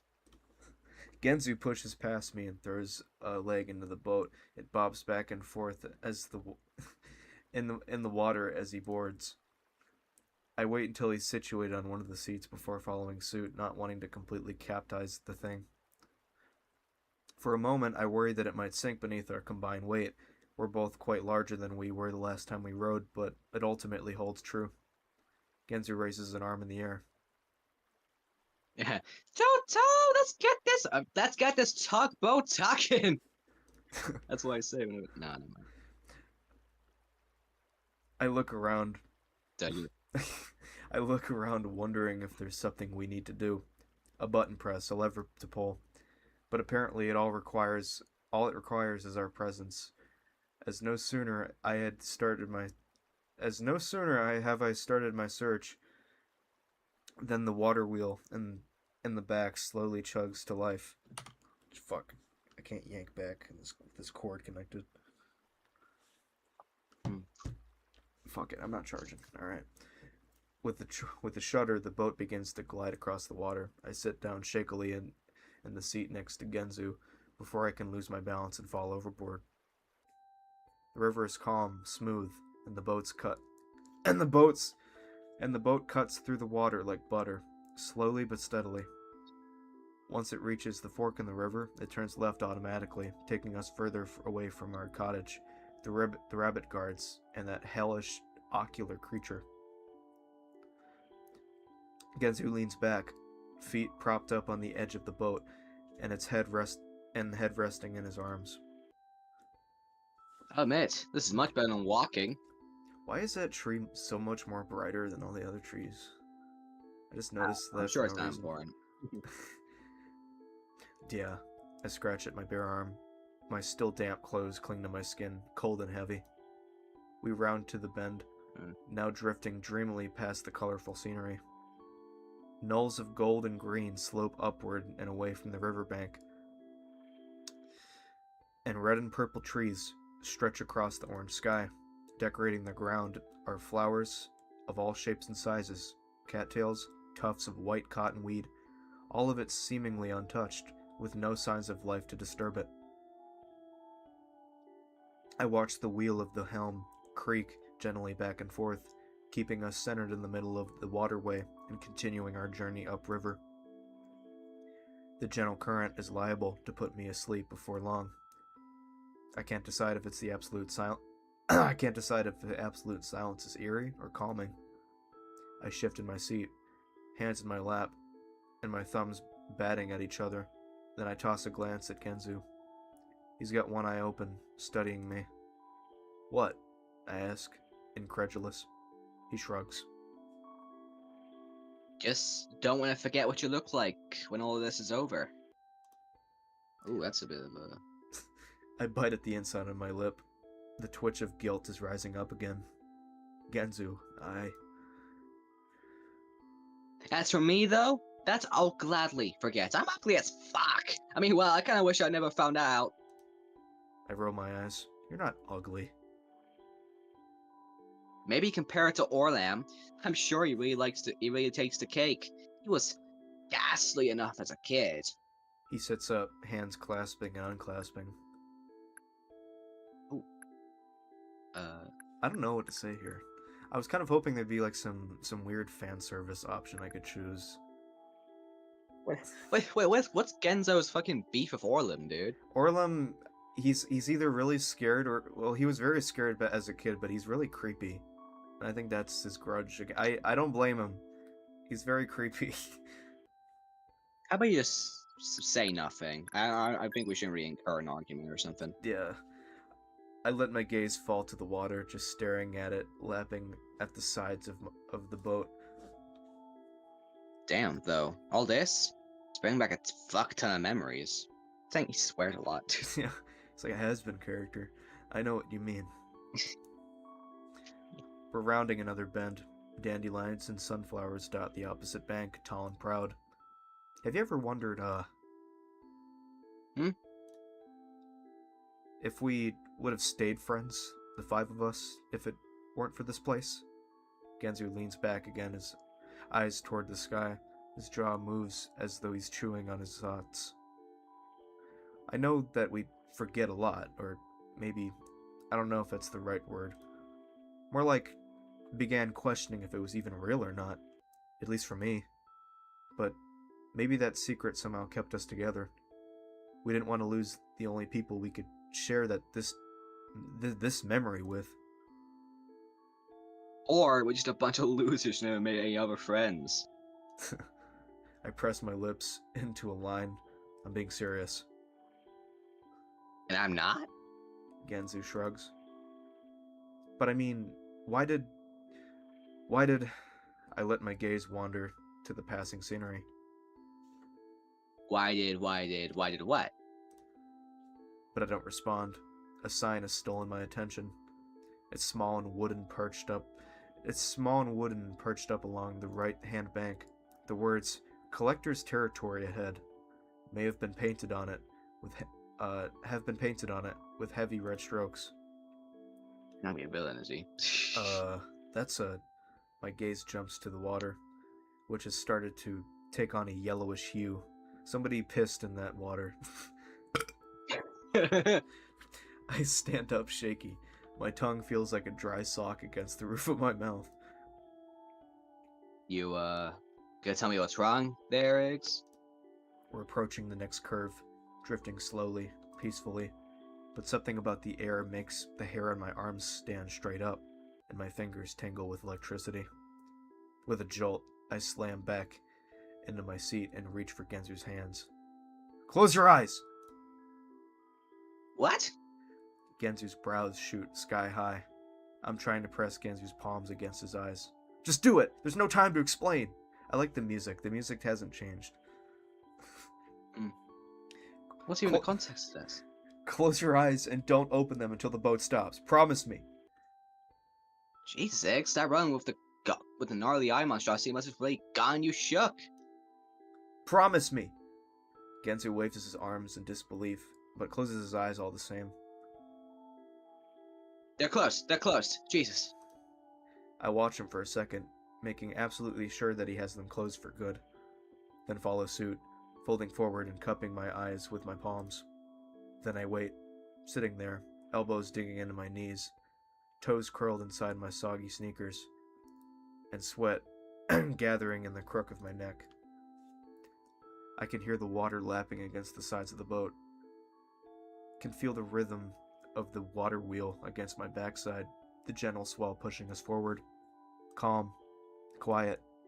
I chew on the inside of my cheek, fingers sticky and forehead damp. Waiting. We Must be past the curve now. What am I doing? Sitting here like this? Ridiculous. And to make Genzu play along too. What an idiot. There's nothing out there. Tendrils of shame work their way up my chest, making my face feel flushed and hot. My stomach feels like it's being tied in 50 different knots. Stupid, stupid, stupid. I should just look already. There's nothing there. All I ever do is overreact. My cheeks, my neck, my back. I feel so hot with embarrassment.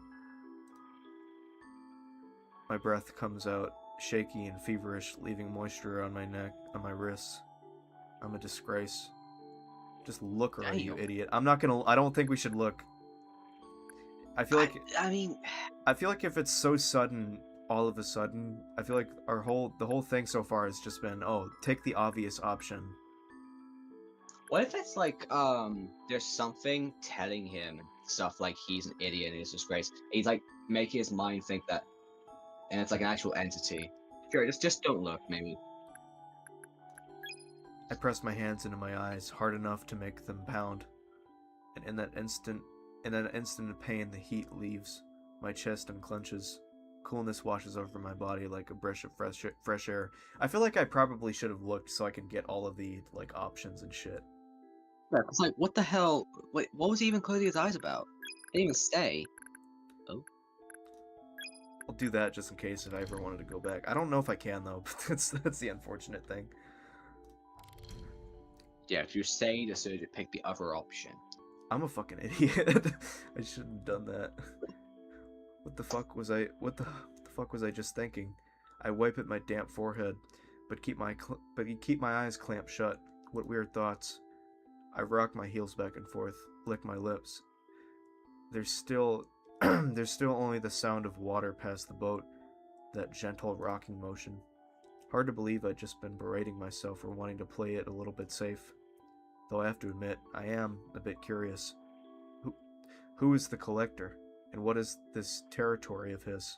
Why aren't we allowed to see it? The back of my neck tingles with curiosity, a tangible feeling of yearning. It spreads down my back, pinpricks that dance with excitement. I want to see it. I want to see what's there. My eyelids flutter momentarily, and the thrill it sends up and down my spine is enough to make my heart jump. I need to know. This single thought has consumed me. I can't stop thinking about it, this unstoppable need. My lips curl upwards just thinking about it, and my breath grows heavy with excitement. I will know. Sin of grief. Another flutter. My body throbs with it. Heart thudding faster and faster as adrenaline pumps through my veins. I brace myself. Okay, well, I think now is when we should save. Yeah, I have a feeling you kind of have to look. Or maybe if you look, someone will just kill you. It's gonna be whatever the hell the collector is.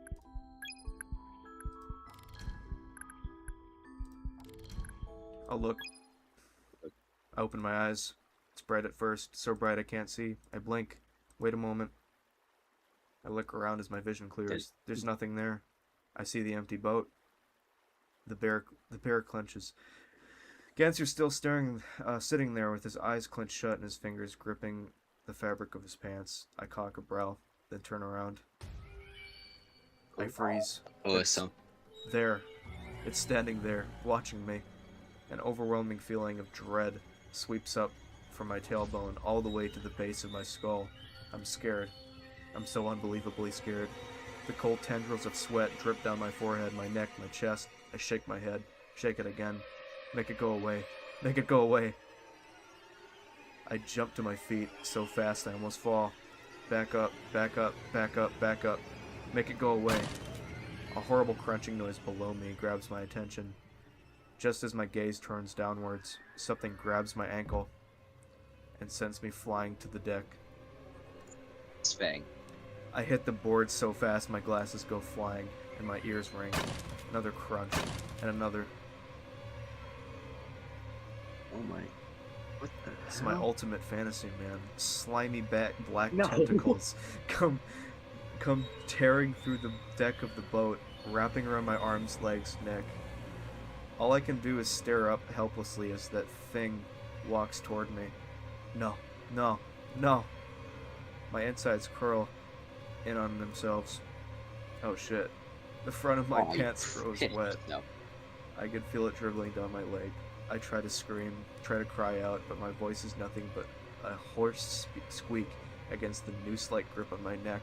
My heart is beating against my chest and my ears, echoing in my skull so fast it's making my head spin.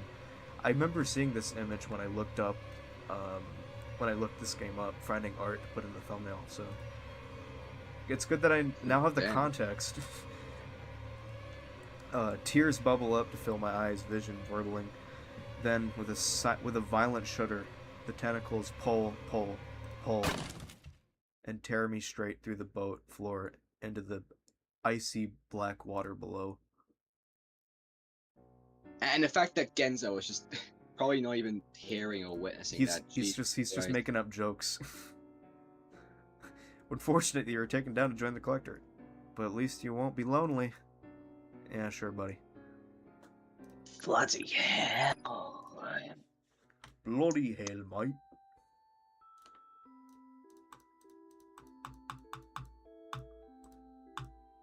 Alright, guess just don't look. Yeah. Are the options also gonna change again? Are they is it gonna say look again? No, just has to look. Then shake my head. No. What am I even thinking? I take a deep breath, clearing my thoughts, and feel the dire craving that had been racking my body mere moments ago drip away. My body feels heavy and cold, like someone's draped a hefty blanket over my shoulders. And then my breath comes out ragged, as though I've just run a marathon. Row your boat gently down the stream. Merrily. Why was that there? My lips moved noiselessly with the words. Merrily. Life is but a dream. I clenched my eyes even tighter, trying to ward off the feeling of dread crawling its way up my skin. Concentrate on the words. Don't think about anything else. Roll your boat gently down the stream. I nod my head with the rhythm. Merrily, life is but a dream. Even my heart seems to be pounding in time. Can feel it in my arm, warm, throbbing heat that wants to burst out of my veins. Merrily. My head swims. Merrily. Merrily. Money!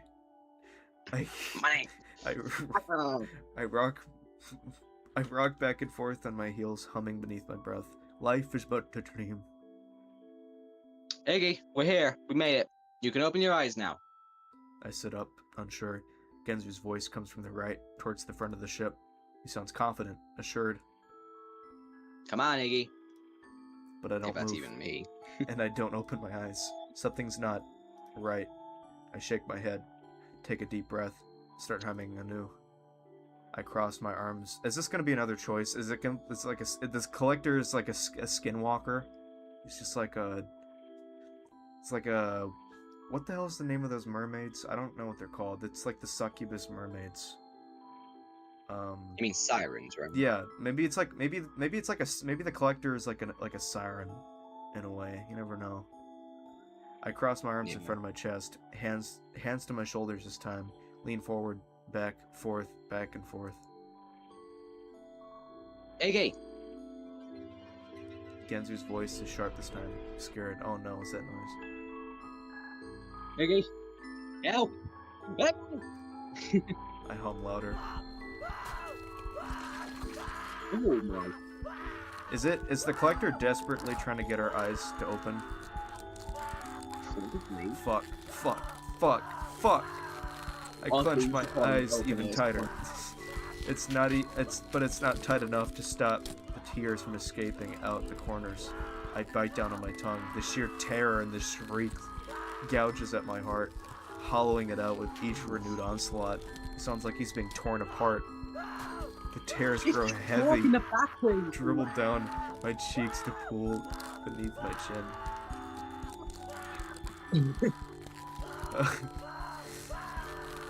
Open it. Dude, just look and see what's. Okay, I guess. But then again, if you pick the wrong option, it's just gonna take you back anyway. Yeah, I just want to make sure that if I do pick the right option, I can go back and actually see the wrong one.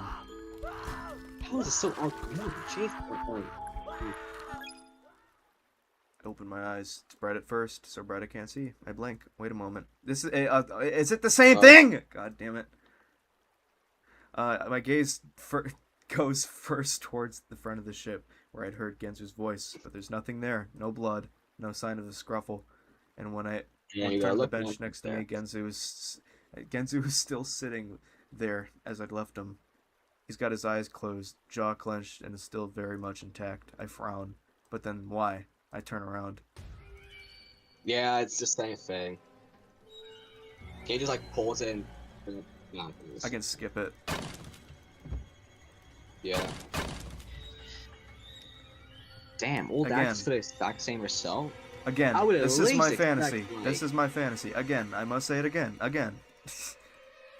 Getting killed by the default, like, profile picture. me when I enter Twitter. Getting killed by a spoon. Being killed by a spork? That's kind of disappointing. But hey, you know what? At least that confirms that he's not being violently ripped apart, right? Yeah, we know. After all, what character can I voice? Oh, it's doing this again as well.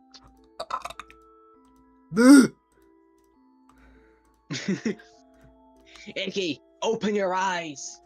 Open your eyes, Iggy! The collector is there and he's gonna like give you an Arby's gift card. I will give you the free Iggy, Applebee's gift card. Iggy, it's me, fucking Genzo. I'm gonna like, if you don't open your eyes, I'm gonna take this machete and hockey mask and turn into Jason Borghese. Parcheesy. I turn into Jason Borghese. I make you the cheesies. Why'd I say Borghese? I don't know. Like, hey, Jason the Borghese. A Mexican Jason. you realize you could probably still skip a lot because, like, the ripping sounds haven't started yet.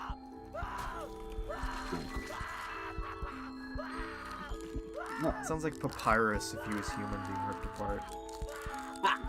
What Sans hears in his dreams. The great Papyrus is fucking dying! Sans! What have I found in your room? I'm getting fucking murdered! I bite down on my lips so hard I can taste blood in my mouth. It's not real, it's not real, it's not real, it's not real. The boat hits something and comes to a sudden stop, sending me flying to the floor. I open my eyes. Bright. It's the first thing I notice. I had my eyes closed for so long that the orange daylight now seems exceptionally brilliant. I blink again. There's time. Against the glare, tears still streaking my cheeks, in an attempt to survey my surroundings. We're at another dock, bobbing lazily in the water. Walter? Genzu still hunkered down on the seat across from the one I had been occupying moments earlier. His eyes closed and features contorted. I push myself to my feet with a wobble and stumble towards him. Genzu! My hands go to his shoulders. When he doesn't respond, I give him a shake, which finally rousts him from his focus. He looks up at me in confusion, face white and eyes strained. I can see beads of precipitation dapping his cheeks and forehead. What is it? The boat stopped. I guess that means we should get off. Oh, sure, yeah. He looks concerned. Do you think he saw the same, like, heard the same kind of thing? I feel like if he heard the same thing, he would have that sort of same, like, almost like I feel like he'd look way more traumatized. Then again, I guess Iggy doesn't look all that concerned. You okay? Oh yeah, sure. Or maybe he did see it. Yeah, because he's just breaking. He looks. I mean, it's described that he's sweating, and his expression he doesn't really look all that appeased. No, I guess not. He pulls at his collar, rises to his feet. Guess I just got a little seasick there. We disembark the boat in silence, then stand on the dock unmoving. Genzu Same removes his doc. hat. Genzu removes his cap and runs his hands through his hair again and again. Droplets of sweat bounce off and onto the wooden planks. Path seems to lead this way. I point past the end of the dock and towards where the valley of dirt winds itself off and away from the river, bordered on either side by more trees. Yeah. But Genzu's voice lacks its usual vivacity. Viva living la vida loca. we start Direct our to. we start our Star Trek away from the river, and without another word, just the two of us walking down a dreamlike path in a world of fantasy, with no idea where to go or what to expect next. Chicken linguine. Exact same like forest, everything. Yeah, I'm not sure how long we walk. 20 minutes, 30, an hour? Time feels strange, almost as if it's not passing at all. Yet when I think back to the cottage, of discovering that hole in the tree, it already feels like a lifetime ago, and strangely disconnected. I try to think about my apartment, about work, about the party. They all feel fake. Did any of that really happen? Of course it did. That's my life. That's me. I look down at my hand as though it might reveal an answer to some unspoken question, and my mind drifts back to that voice in the tree. What do you wish more than fuck? What do you wish for more than anything else in the whole world? I don't know. I still don't know. I glance over at Genzu, who has his hands shoved in his pockets and his gaze pointed at his toes. The cut on his cheek has stopped bleeding and is instead forming a thin, dark scab across the flesh. Why had we stopped seeing so much of each other? Why had I stopped seeing so much of any of them? I can't remember the last time I hung out with any of them on one-on-one. Just spending time together, talking. I'd been busy. Had I, though? I wince. Not any busier than normal. And certainly not so busy that I couldn't have taken some occasional time out of my schedule. I'd never reached out to anyone of my own accord. And even when they'd reached out to me, I'd usually made up some excuse, some friend. Even now I only know the basics of what they do, of how they live their lives, of their goals, ambitions, hopes, dreams, secrets. I can't help but wonder if those things wouldn't have turned out differently if I had actually made an effort. If somehow we could have avoided this. I sigh and rub my eyes. Not worth agonizing over it now. Not when there's much worse things to be agonizing over. I don't know. All of a sudden, my footsteps changed in timbre. I couldn't read that in time. I glanced down to see the dirt path has given way to cobblestones. That's interesting. I stopped for a moment, studying the new pavement. Hope that means we're finally getting somewhere. Genzu takes his opportunity to survey the landscape, whatever that somewhere is. Though the foliage veiling the upcoming band, I spy a spattering of bright colors, too bright even for the otherworldly trees. There's something else there. I expend the energy for a short jog, taking me around the trees and in front of what I can only describe as a gigantic billboard. I stop, take it in, and feel my eyes grow about 5 sizes larger. Ooh, like this new art. Jesus. Genzu trots up next to me, equally as stupefied. I don't know. It's Gidget. Only larger than life, wearing very little clothing. She's lying on her side, head propped up on her hand, holding a martini glass in her other. She's winking at the camera, at us. Next to her are the words, "Come visit Wonderland's hottest goddess," in bright purple print. Fuck? Can I see that sign? My jaw goes like, fuck. My cord. That's a side of Gidget I've never seen before. Genzu's brow reaches for the sky. He looks more bemused than anything. I'm gonna reattach this. There we go. Can I see the sign? Say that again. A big side. Don't say it. Why did they have to Italianize What, a the rat word? or something? Yeah. Oh no. I mean, a really big. Okay, I get it. Genzu laughs. I, however, feel mildly ill. Gidget's beautiful, she always has been, and I love being around her. She's fun, smart, ambitious, not afraid to take risks. And to be honest, if she were to ask me, I wouldn't mind being more. I could see myself supporting her, rooting for her. Could see the two of us maybe curled up on the couch. Could see us frantically doing our shopping together. But thinking of her like this makes my stomach twist. I don't know why. And going further than that, trying to somehow imagine us in the same bed, us touching each other. I shake my head. But hold on a sec. Don't be rash. What I say. It's a fucking Adam Foghorn Warlock Leghorn. meme where he's like, "Don't be rash." Nah, I'm thinking Adam from Marvel. Oh. To say it makes me feel uncomfortable would be an understatement. Come on, you're not going to show us the billboard? I turn away from the billboard.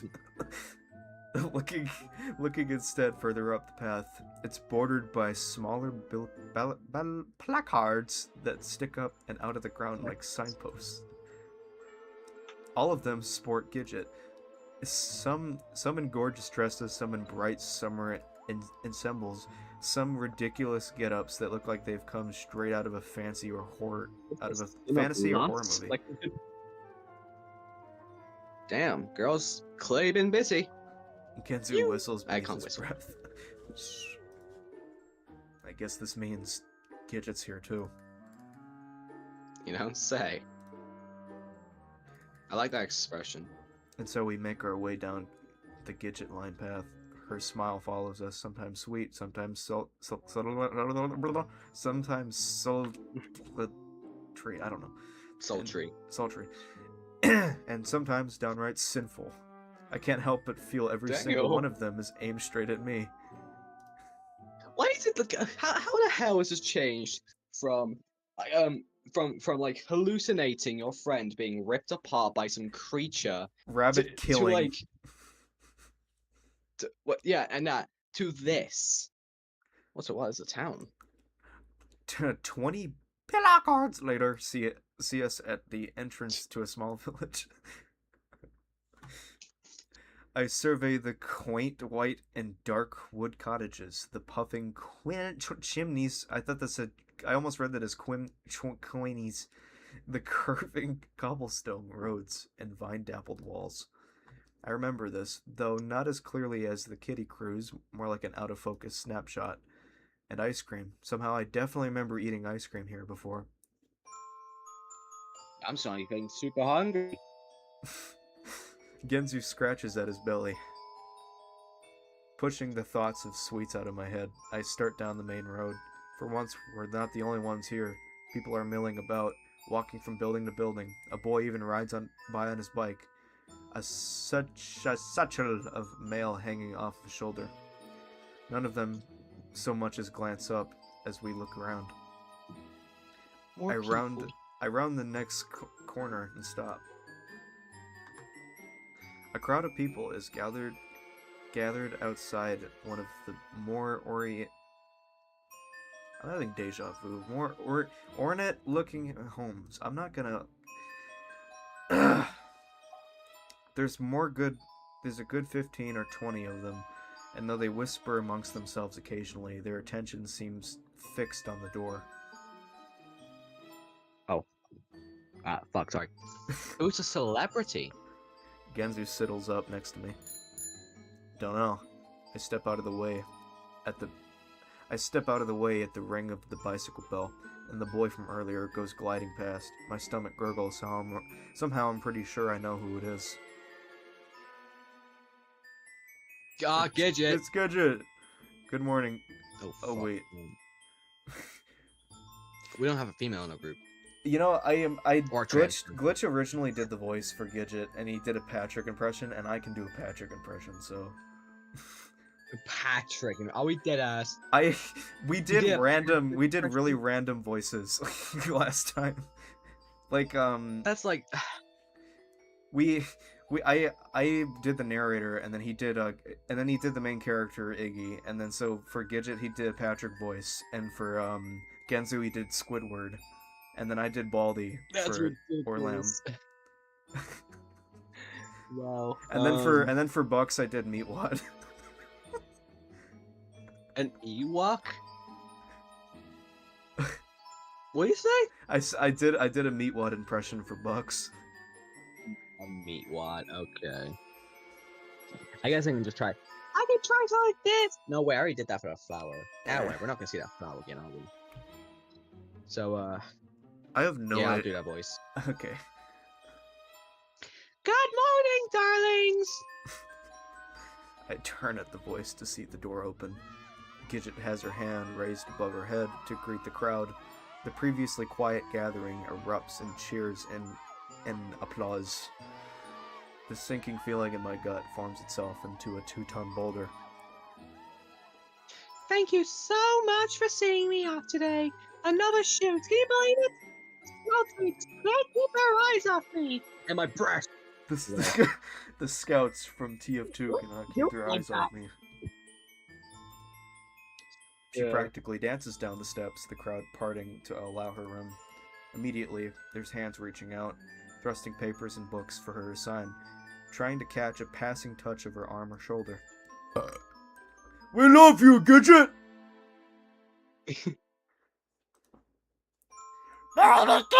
No. Jesus. Gidget's mouth curls in an over-exaggerated frown as she waltzes through. Oh, I'm sorry. I'm in quite a rush today. Then smiles with a wink. But I suppose one or two autographs wouldn't hurt. Yeah. Alright. Yeah. The crowd goes wild, flinging their pens and photos and exposed skin at her with even more vengeance. Exposed skin? Oh wait, dude, maybe it's the sign. Can you I should go to like a fucking concert, like a Joji concert, and have Joji sign my ass in like 4 years. Wow. Just for no reason. God, dude. Just get like a tattoo gun.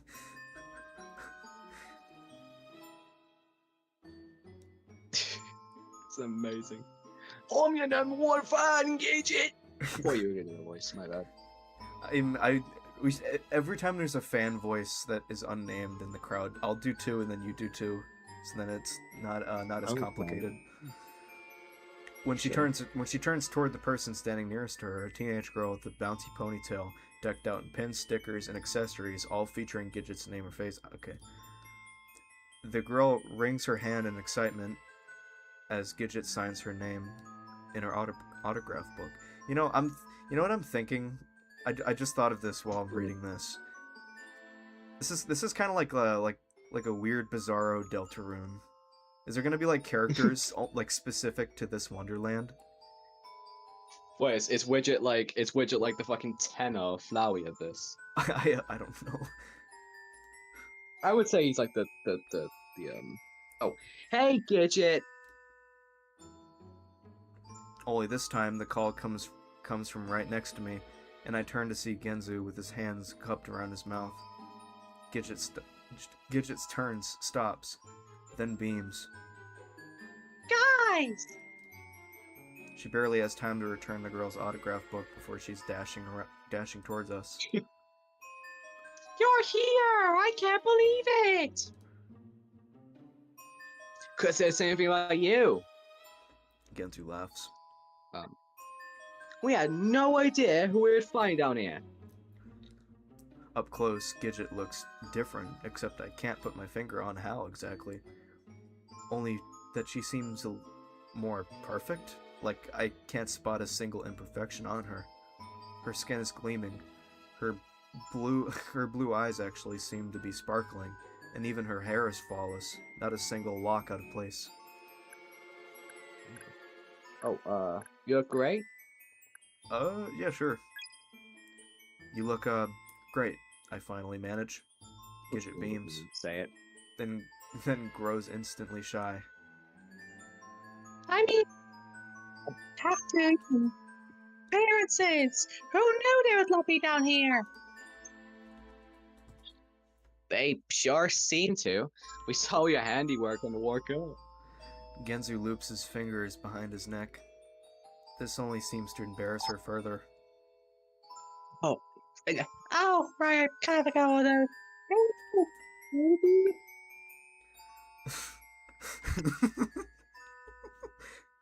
you're you're doing modeling gigs then? I ask somewhat tentatively. Yeah, crazy, huh? She starts, then stops, gaze shooting to her watch. It's my next one. Come with me. Let's just go over at the pier in town. That's where we can grab some drinks at the end. Come on. Damn it. Fuck. Can I go back? No, I can't. I glance at Genzu, who glances at me. I shrug. Sure, why not? Because what else can I say? I'm honestly still confused by this whole situation. She grins. Amazing. Come on down this way. Then starts off she down doesn't the even look like road. she had. Not forgetting how to throw a parting wave at the crowd still camped outside the door as she passes. See you. Catch you all later. Genzu scratches his forehead. Seems to be doing well for herself, huh? Could say that. We walk after her, and I can't help but notice the aura of crowd the aura of the crowd grow dark as we pass. One of the older women even glares at me as I turn my head to look. Just keep walking. Genzu hisses. I don't need to be told twice. You've said that like 3 times, my pace quickening by the half Yeah. step. By the half step. I'm starting to think he needs to be told twice. Yeah, I need to be told 5 times. Thrice. Gidget leads down the curved road, past a few more buildings that look just familiar enough to jog my memory. Past the next bend, the buildings open up to reveal a long cobblestone pier lined with the small fishing boats. Also looks like my pier.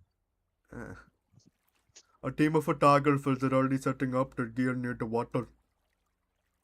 Beautiful, isn't it? Gidget turns back towards us. The perfect photo shoot. I'm actually surprised I haven't done one here yet. It's certainly photogenic. Genzu squints as he takes in the scenery. I don't disagree, but my head is still filled with the visions of the giant eyeball creatures and whatever it was that happened back on the kiddie cruise, making it a bit hard for me to appreciate the view. Feel free to look around during the shoot. I don't think it'll be that long. I don't judge Iggy for being traumatized. I'd probably be traumatized too. Fucking hell. Yeah. In fact, I'd Stabbing probably a be mentioning screwdriver it into a lot. giant tongue whilst witnessing the death of a century at your childhood magical dream house. Or more like, yeah, and also like hearing the death of your friend. It's like, ugh, Right. fucking hell. Skinwalker! Even that. Gidget bites down on her lip with an eager smile, then dashes off toward the crew. She's really enjoying this. Did she also enjoy the tongue? Okay, I won't say that. They. Bruh. Why the hell? Well, what even makes you think How- she come across the tongue? I'm just saying. What did all the others have to go through compared to Iggy and Genzu to get here? I actually have a theory. This might not actually even be Gidget. This might be like a clone. Maybe. For specifically the Wonderland. Yeah. Who knows? I hope we get to stab a skinwalker. That'd be funny. Yeah. I don't know why I said that'd be funny. Well, I know why it's funny. They do seem they do seem to like her. I throw a glance back towards the way we came, half expecting to see that woman in the crowd from earlier following us. Fortunately, the path is clear. Pretty obvious what you wished for, huh? Beauty. I don't respond, biting down on my lip and watching the crew finish setting up. One of them, the makeup lady I can only guess, is already checking Gidget over, touching up her face and getting her in position. The shoot starts. Gidget is on fire. I've never seen her look so alive, so happy, having the absolute time of her life. They start with a few shots of the back of with her back to the boats, and then walk along the I fucking hate this word. What is this word? Pyre? Pyre? Pier. It's pier. Pier. The peeing pier, sitting atop the railing and gazing out across the lake. Why did you say that? Peeing pier. Pier. Peeing pier piers peering piers. Pyre. Peter had a piper pier piper. There's gonna be so many people that see this scene and instantly wants to crack fucking Gidget or whatever her name. Yeah, that's her name.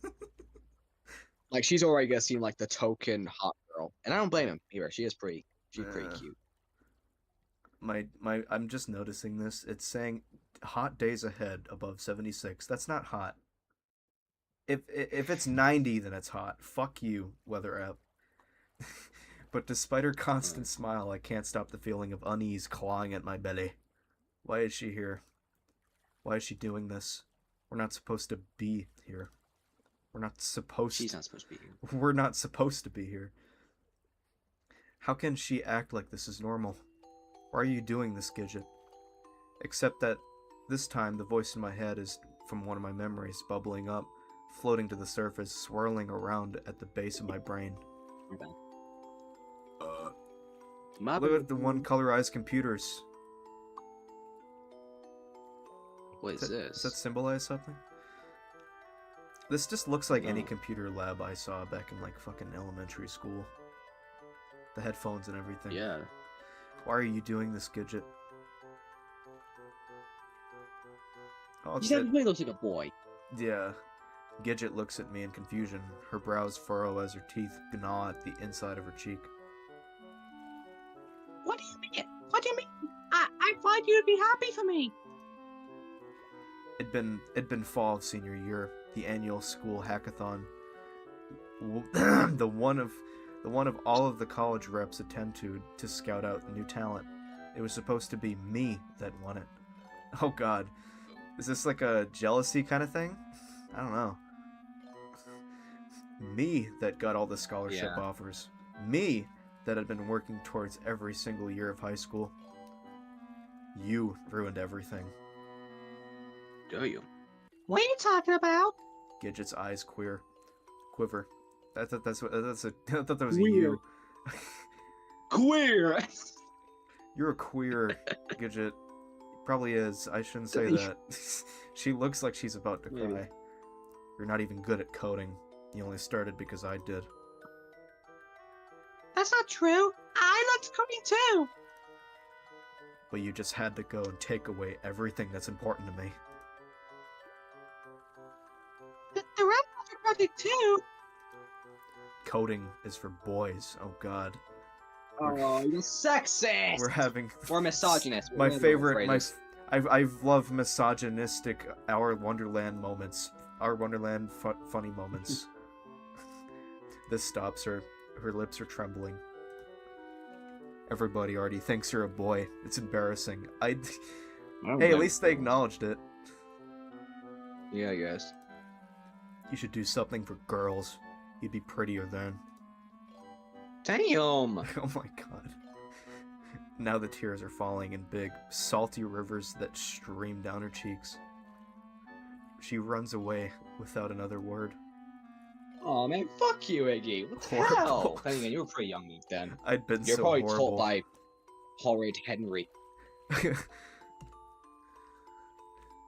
I'd been so horrible. Yeah, that is. Even after all these years, I still cringe just thinking about it.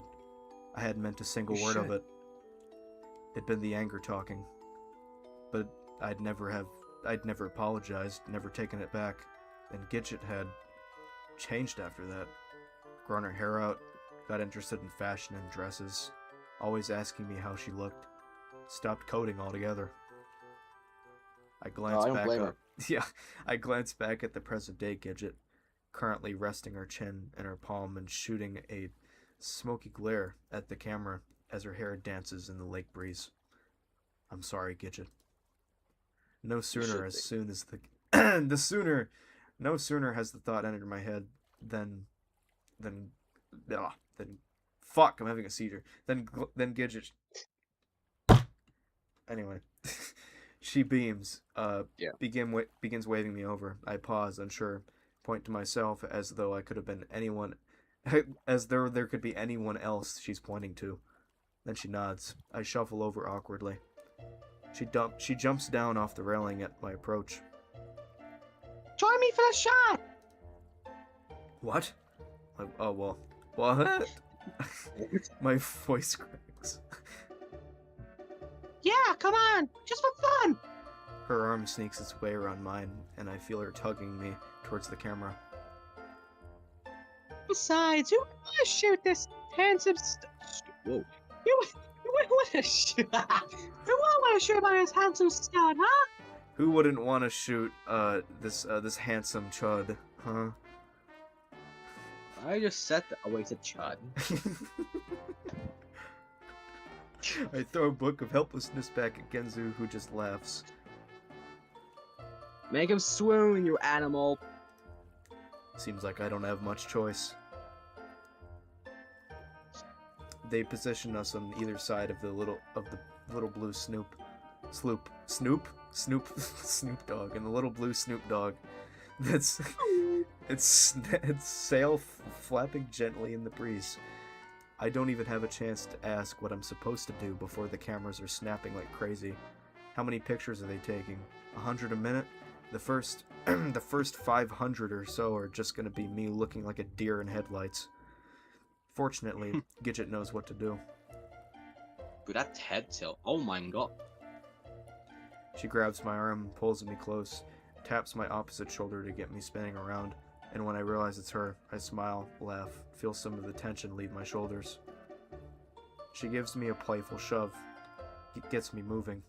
Points toward an especially oblong cloud in the sky to get me looking skyward.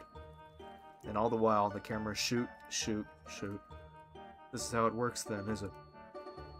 Hope that one or two of thousands of these shots actually look decent. Gidget laces her arm around mine, pulling me back in, and plants a kiss on my cheek. Are we not? Does he like stink? Does he like stink really bad because of the fucking saliva from the? Yeah, no, I feel like that should be addressed. Yeah. Holy shit, sexual attention. I feel my face heat up. Her body is so close I can feel her breath on my face, on my neck. And when she brings her arms around my shoulders in a tight side squeeze, I feel her chest press against my arm. My stomach flops. Bitter nausea works its way up towards the base of my throat. My eyes go to Genzu. He's standing short ways behind the photographers, hands shoved deep in his pockets, just staring at us. For once, he's not cracking his usual smile. I step away, chin curled inward and hand to my head. Maybe that's enough time in the spotlight for me. I cough. I Yeah, wipe at he's my brave nose. for not just instantly popping a rage. Nah, my bad. Yeah, He's brave for not just he just not getting a boner. just has a ragingly bricked up suddenly. Like, listen, I'm like 90% gay. But even I have to agree, this fucker is hot. This girl hot. I hope I get the Iggy and Genzu become a couple ending of this Yeah, game. that'd be great. Gidget just laughs. You were never one for the attention. Why do you want to win so bad then? Right? She throws me a wink. Thanks for obliging me. Though, I'm almost done here. Then we can head back. I think you were getting addicted. I think I read that Gidget. wrong. Yeah. Thanks for obliging me, though. I'm almost done here. Then we can head back. Gidget, I think you want to stay here. You're getting rejected by all your fashion agents in the real world, and you're finding this place as an escape. Yeah, that's probably for the best. I nod somewhat apologetically, chin about to disappear in my vehicle, and scoot out of view of the cameras. Anytime there's a word I don't know how to pronounce, I'm just gonna guess it in a weird accent. Yeah, like a weird Italian or whatever that It's is. like a weird Tourette's. Swedish. It's like Swedish. Once clear, my stomach slowly normalizes, and I take off my glasses to give my face a few good rubs.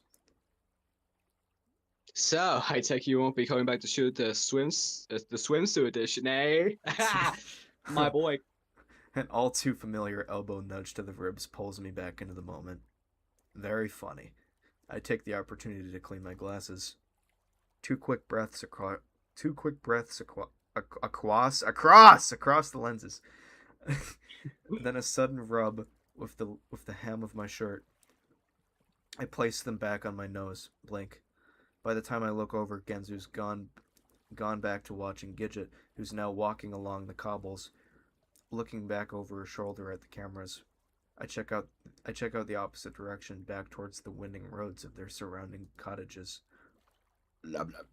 Every now and then, something will jump out that triggers a flash of memory.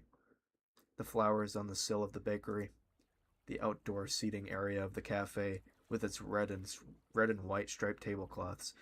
Can they please put some music in here? It's so fucking quiet. I can only hear myself speak. Like, Yeah. maybe puts like some, like some air noises, like the wind, or like, I don't know. Maybe it's just a personal pet peeve. I don't like hearing myself think. Even the smell, that faint, sickly, sweet aroma of honey and sugar that dances up and down my tongue. Something catches my eye. The girl from earlier, the one Gidget gave her autograph to. She's walking by, clutching her little book, a spring in her step and a bounce in her ponytail. The people here sure seem to like Gidget. I can't catch. Fuck, I catch myself, roll my eyes. Of course they do. It's pretty obvious what Gidget wished for. It's not like any of this is real. No matter how much Gidget seems to enjoy it, I suck at my bottom lip between my teeth. Just when I'm about to turn back to the chute, a flash of movement stops me in my tracks. There's another girl, approaching the ponytail, hunched over and moving, quickly, very quickly. Closer, No. closer. They're nearing a small alleyway between the two of the buildings. Ponytail walks in front of it, none the wiser. And the other girl pounces. She throws herself at Ponytail. A kidnapping happening in real time. Yeah. Pushing herself into the alley with the stiff squawk. Her hand comes up. There's a flash, a knife, then down, thrust down. Oh. Ponytail's legs jump, another thrust, up and down, until Ponytail's legs slump to the ground motionless. My jaw goes slack. The victorious girl emerges, the autograph book clenched in her red splodged hands, then walks off, leaving Ponytail splayed and unmoving in the alley. I raise my hand, blink, and try to form words to describe what happened, to alert the others. But at this point, the camera crew is packing up, and no one's paying attention to my incoherent mumbling. Genzu, I try. What's up, Eggs? Iggy, Genzo, we're done. Gidget comes pounding back, still full of energy. Thanks so much for waiting. Let's head back. The lobby at the end, they'll get you all free drinks. She grabs my wrist, tugging me along with the rest of the crew. All Genzu can do is shoot me a look of amusement as he takes up the rear. Please give us some fan service. Well, you know what? I was gonna say we've been here for 3 hours. That's a lot. Like, oh shit. Who's voicing this guy? Oh fuck! I have a feeling he's not gonna pay that much. So like, I think we should just do like an average like British. That's it. Drink up, boys, on the house. A busty Oh shit, woman girl. in a flower print dress and white apron slams 2 large beers down on the table in front of Genzo and me. Told you so. Gidget sticks out her tongue in an amusement across from us, already nursing her own cocktail. Don't mind if I do. Genzu promptly grabs his and downs about half the glass. Don't binge too much, Genzu. I should have done like a. Oh shit. Sorry. I should have done like a raspy voice for the bartender. If I knew it was a girl, maybe like a pie and something like drink up, boys, on the house. It's on the house. It's like a fucking really, really nasally Squidward. Yeah. I'm considerably more reserved in my own. Clutching it in both hands, I bring it to my lips, tasting it just enough for the foam to decorate the bottom of my nose. Ooh. The inn is busting with patrons. Men playing cards, groups of friends, laughing and drinking. Not even a table not far behind us, filled with what I can only assume are fans of Gidget. They sit watching us, scribbling down notes at our every action. It's a cozy place. Music sprinkling in through an old phonograph. Warm candles beaming down from the wooden chandeliers overhead. Stairs in the corner lead up to what I can only assume are overnight rooms you can book at the counter. Like this, yeah, when we were little kids. Why do you sound like that? Sorry, I think I was eating something. I go, you know what, let me try again. You didn't have anything like this here when we were kids. Ha! Was that better? Was that worse? Yeah, it was better. Genzu laughs and wipes at his mouth. It kind of sounded like you put your phone underwater for a minute. Oh, you probably eating something. That's what. I glance around, taking in the ambience. Ambiance.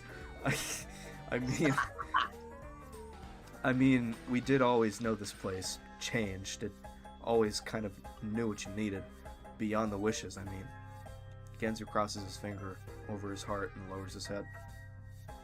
Thank you for knowing what I need.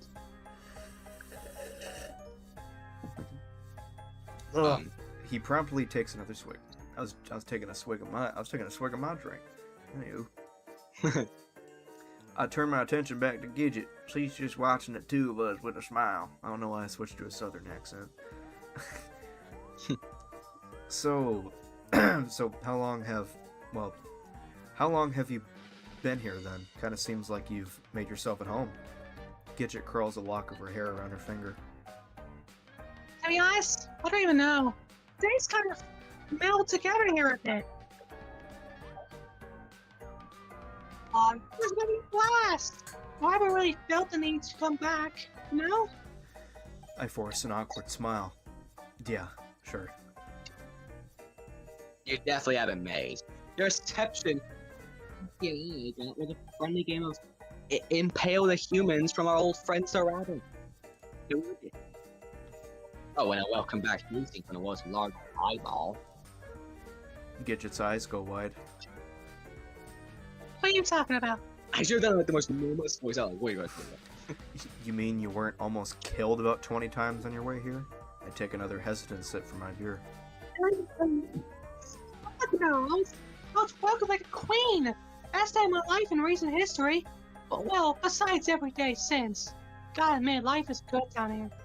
Maybe when all 5 of them are down there, it's like more chaotic and less like good balanced, and then it kind of becomes more neutral balanced because of how many actual real people from the like real world are down there. Who knows? That's what I'm thinking. I try to hide my grimace with a glance at Genzu. He just scratches his head in wonder. Guess it's a recent change then, I finally muse. Though now, I'm really starting to wonder how long Gidget's been down here. I have no idea what the time difference is between this world and ours, if this world is even the right terminology for where we are. It certainly seems to pass quicker here, given that we only saw Gidget 2 days ago back home. Potentially much quicker. You, seen anyone else? Like Bucks, maybe? We thought, she might be down here. Fox? No. It was already open when Orlem and I found it. Fuck, he's down here? Genzu groans. I should have known something stunk. Okay, we really hate so much. Yeah, the two of us just kind of met in the woods. I don't remember. Gidget furrows her brows. It looks so long ago now. I just want to really feel like I need to check out the woods. I feel too. Yeah, and when we went to check out the door, well, obviously you know what happens. Same thing happened with us. I watch as Genzu raises his hand to alert the bartender for another beer. Do you think Buck's down here too, though? Gidget tilts her head, takes a drink. I don't know, but if it called all the rest of us, the table grows quiet. Then the same woman shows back up with Genzu's next beer, slamming it down enough to make the force make my own glass rattle. Drink up, cutie. It's like a lunch lady voice. Yes, ma'am! Genzu salutes. Gidget laughs. That was so chuddy. Yeah. See? That's those are ideas. You should enjoy yourself. Stop looking so gloomy. Wow. Wait, it's literally come true. Well, I don't think it was his dream to get sucked into the ocean by black tentacles, eaten alive, see somebody die, get impaled. I don't know. I mean, unless that's what he wants, then you know.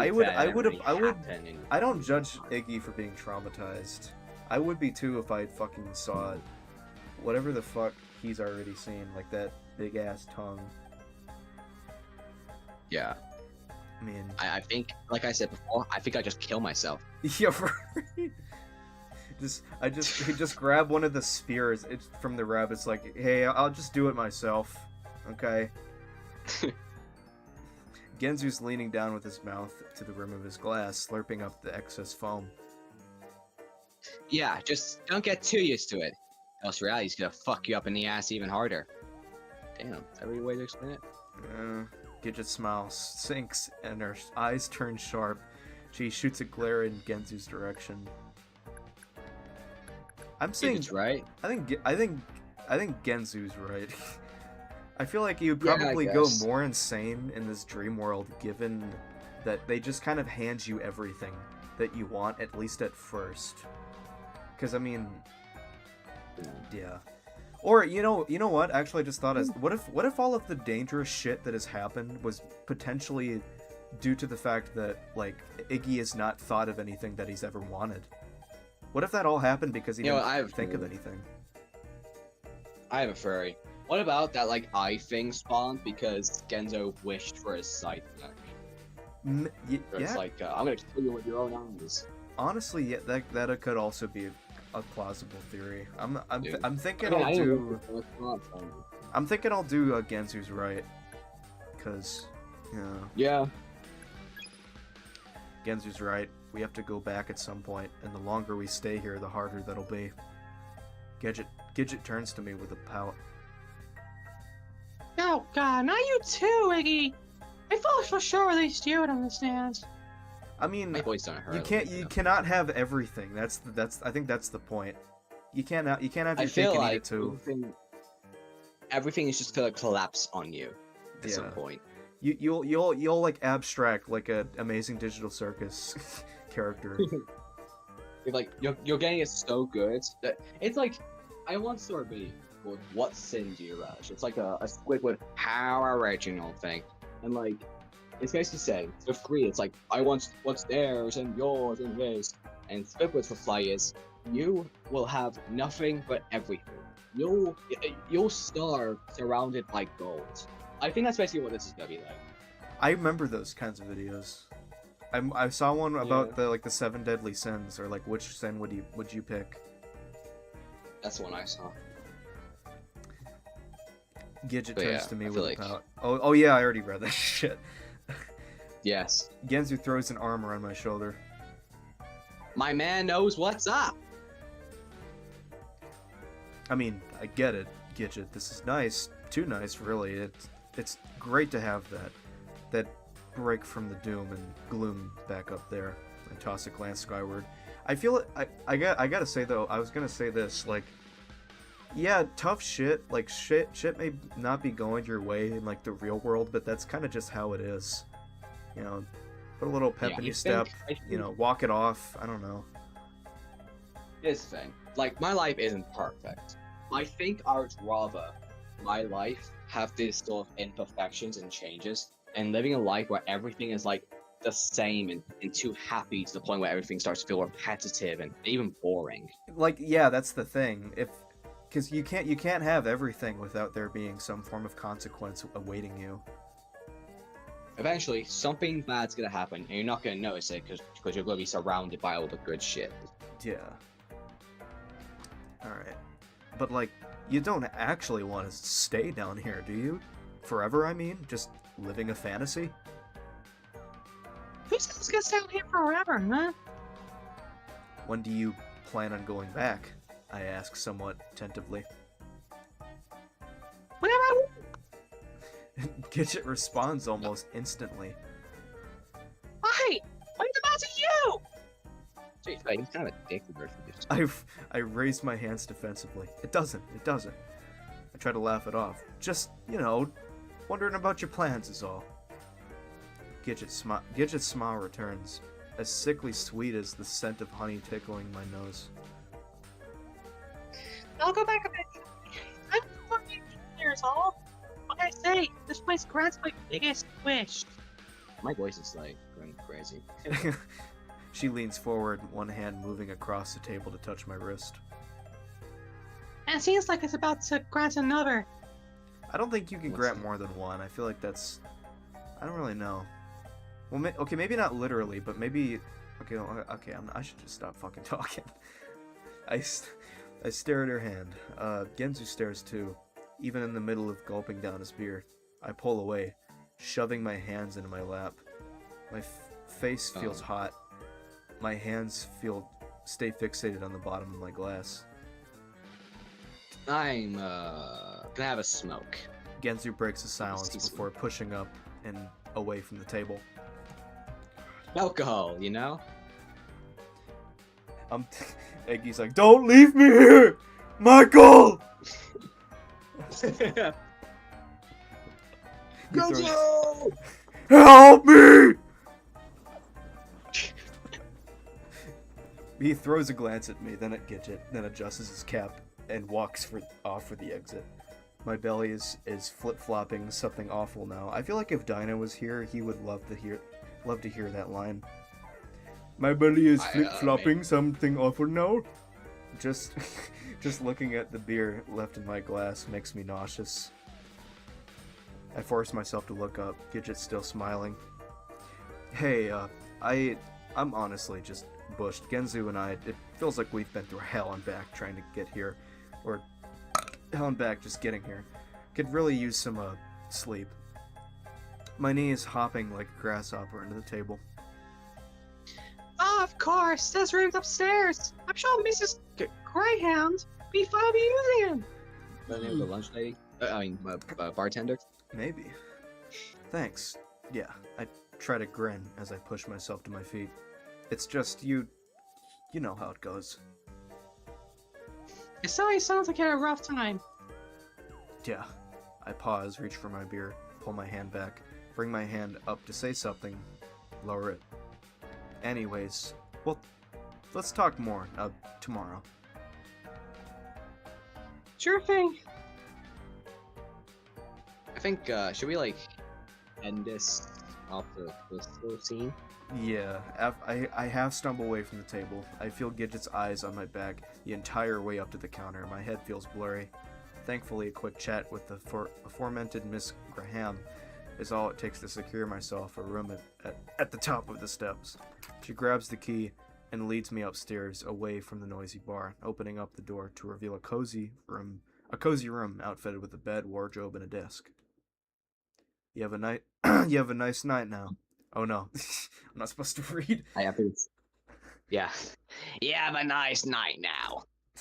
She bids before leaving me with the key and shutting the door. Quiet. It's wonderfully quiet. I hadn't realized how loud it was downstairs until now, and the beautiful silence does wonders for my chest. I can practically feel it unclench itself, muscle by muscle, as I let out the longest breath of my life. I meander towards the bed. It's decorated with a thick red kilt and crowned at the top by two fluffy-looking pillows. Quilt? I'm an idiot. Quilt. I sit down and feel the mattress curve delightfully beneath me, then take the opportunity to look out the window at the foot of the bed. It's dark now, with only the streetlights to illuminate the cobblestones below. A few people are milling about. I search for Genzu, then realize I'm in the opposite side of the building, so there's no point. I sit back and examine the room instead. The walls have been built with thick, rounded logs. It reminds me of an old cabin I stayed at during camp one summer. Rustic. My body is still relishing in the quiet, and I kick off my shoes, swing my legs up and onto the bed. God, it feels good to get off my feet. I let my eyes wander toward the ceiling, in that brown swath of nothingness I wish my brain would get lost in. There's a knock at the door. I almost thought that was my door for a minute. Okay. I grimace, but somehow it's not like I didn't know it was coming. I swing back and reluctantly. I swing back around reluctantly and slide my feet back into my shoes. Coming. I shuffle Really, towards the Gidget? door. Oh no. I fumble with the doorknob, pull it open. Gidget's shy Yeah. smile. Gidget's I know. shy smile greets me on the other You're a side. twat. Hey, I say. Hey, She says back. There you go. sorry. I mean, it's okay. I just want to talk. Oh, sure. I move back to the side so she can come in. She walks to the middle of the room and looks around. I have a feeling I know where this is going. These rooms are so nice, yeah? I stayed in one of my first couple of nights here before everyone prepared that place for me in town. Yeah, it's nice. I stand in the doorway, unsure what to do, and then I finally slide my way towards the bed. I perch myself on the edge, expecting her to take the chair in front of the desk. She sits right next to me on the bed. Instead, I don't move. My face feels like it's frozen in place. Pretty crazy, right? All of this. Yeah. Do you think this place would want to as kids still exist? Heck, they always existed. I think part of me tried to write it off, chalk it up to kids being kids, make believe and all that. I think we'd rather chalk it up to that, because if you said that to anybody else, you'd be like a crackhead. This is how this is lore. This is how all meth heads and crackheads are born, right here. They all went to the Wonderland, and then they came out like broken. Yeah. Yeah. I wouldn't be surprised. Yeah, I know what you mean. I lean forward and perch my elbows on my thighs, hands clasped. But it's real, all of it. Let's give it a chance. It's not real. It's not real. I'm hallucinating. Don't imagine your boner. It's not real. Try to think of him in his underwear. Oh no, he's hot! Hell yeah. I haven't been looking at her, but at this point, I turn. Her gaze is pointed up towards the ceiling, as though trying to peer past it and straight into the stairs. Oh no. Let's say another chance. Like, I feel like it's better to question than to argue. Yeah. Another chance? What do you mean? She brings a hand up, curling a lock of hair in her ear. I don't know, just that. Have you ever felt like maybe you should have done something differently? I stay silent, tapping my thumbs together. But maybe if you'd been smarter or been more courageous or really fought for that thing you want. Maybe, oh, maybe, is this foreshadowing that memory, that flashback, potentially? Who knows? Maybe. Then maybe things would have turned out differently. I run a hand through my hair. I think probably everyone feels that way to an extent.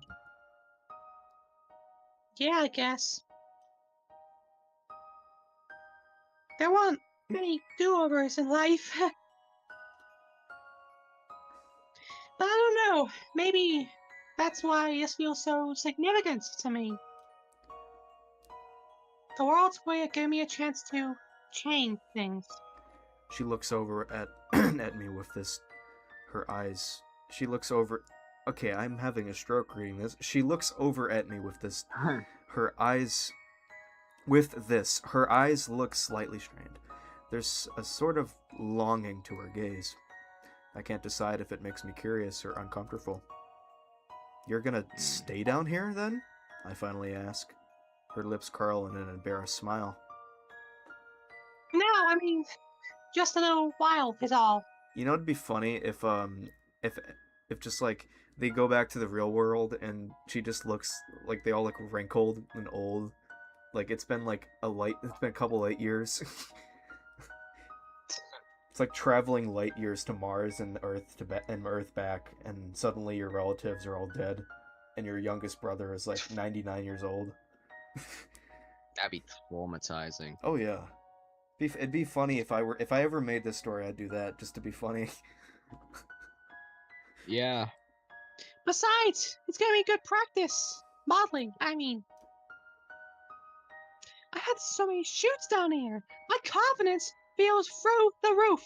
I feel like the thing is though, are you gonna bring that confidence with you to the real world, or are you just kind of gonna wallow in your knows? sorrows? I mean, I don't know. Just saying. By the time I heard back, I'll be a pro. You won't be an agent anywhere I can't impress. How do you know that, though? Ugh, yeah. That's great. Yeah. Her smile twitches. You know, I thought you'd be happy for me. The music faded. Oh no. That's kind of eerie. What do you mean? Am I not pretty now? I've got a whole fucking village telling me I'm beautiful. Her eyes flash. I sit up with a start, lips pressed tight. I mean, I think you're gorgeous, but I always have. Her face softens, melts. I can almost see her eyes start to quiver. Really? A red flush spreads across her cheek. Is that true? Bends of sweat are beginning to break out on my forehead. I wipe them away as I run a hand through my hair. I mean, sure. Don't fumble this, Iggy. Yeah. Don't fumble this like Jax did in the Amazing Digital Circus finale, talking about pushing his mom down. She looks down. She looks down at her lap, brings her hands together, plays with her thumbs. Hey, there's actually something I've been meaning to tell you for a long time. Oh, Here it comes. No. My Wait, you know what? is... I bet she's about to say it, but then fucking Genzo or Miss. He bursts in appears. fucking hammered. Because he's had like 10 beers and time passing. It's been way too. This conversation has lasted 2 hours and we don't even know it. He's been getting slammed the whole time and he just fucking dashes through the door. My stomach is starting to flip flop again. Oh, really? What's that? She looks away shyly and then turns back, curling a lock of hair around her finger. It's, well, Oh, no. considering where we are and all that, maybe I should just show you. Oh, hold on. No. Why am I saying "whoa" like that? I blink in confusion. What are you? But before I can finish, she moves forward, eliminating the distance between us. Kiss. Yeah. Her hands go to my cheeks, and she tugs me down, bringing our lips together in a bruising kiss. My system Fucking temporarily hell. goes into shock.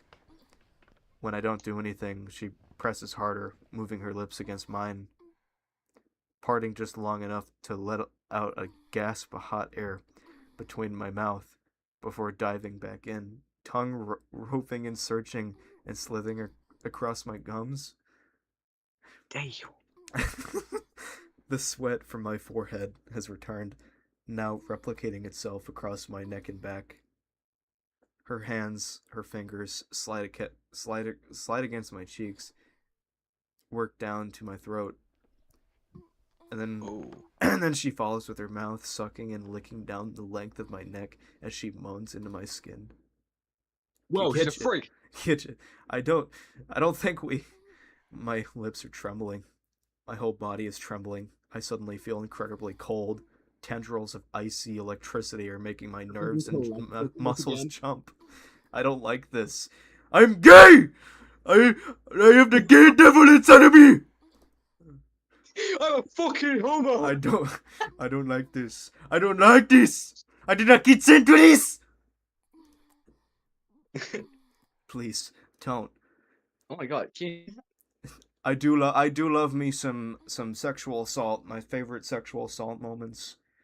This series is great. It has sexual assault. Now it's perfect. But her hand I'm not is sure about already that. but her hand is already roving. I could feel it descending across my chest, across my stomach. Her fingers reach the rough denim of my jeans. Tears Hold on. spring to the corners of my eyes. Gidget, stop. But she doesn't You're stop. starting to do some stuff. They'll never imagine the next line of dialogue is just like she whispers to him, "They'll never believe you." Oh, That'd fuck be- no. That'd be This horrible. is starting to actually make me feel down peaceful though. At first I was like cheering on for him, but now it's like I he support seriously not actually- his asexuality. She doesn't I'm stop. already with Genzo. Yeah. She doesn't stop. She moans against me, sucking down hard on my neck. Gidget, stop! Oh, there you. I finally wrench myself away, half falling off the bed in the process. My body is shaking uncontrollably now. Gidget, however, can only look at me in shock. Wait, what's wrong? What is it? Did I do something wrong? Damn, what do you mean? I take a moment, trying to find my breath. I clench my fist to hide my quivering fingers. It's just... I've rubbed my face. It's not that I don't like you, I do. Heck, I could even, I don't know, love you maybe, if it came to that. I don't know. I bite down on my tongue. But I can't. I can't do that. Then why? I sigh at my own incompetence in forming words, and turn my gaze towards the ceiling. That! It makes me really uncomfortable. Maybe I just need more time. I don't know. Gidget's quiet for a moment, still. Then she sits back. Oh no. I see it. I see. She says Yeah. finally. So that's how it is? Oh no.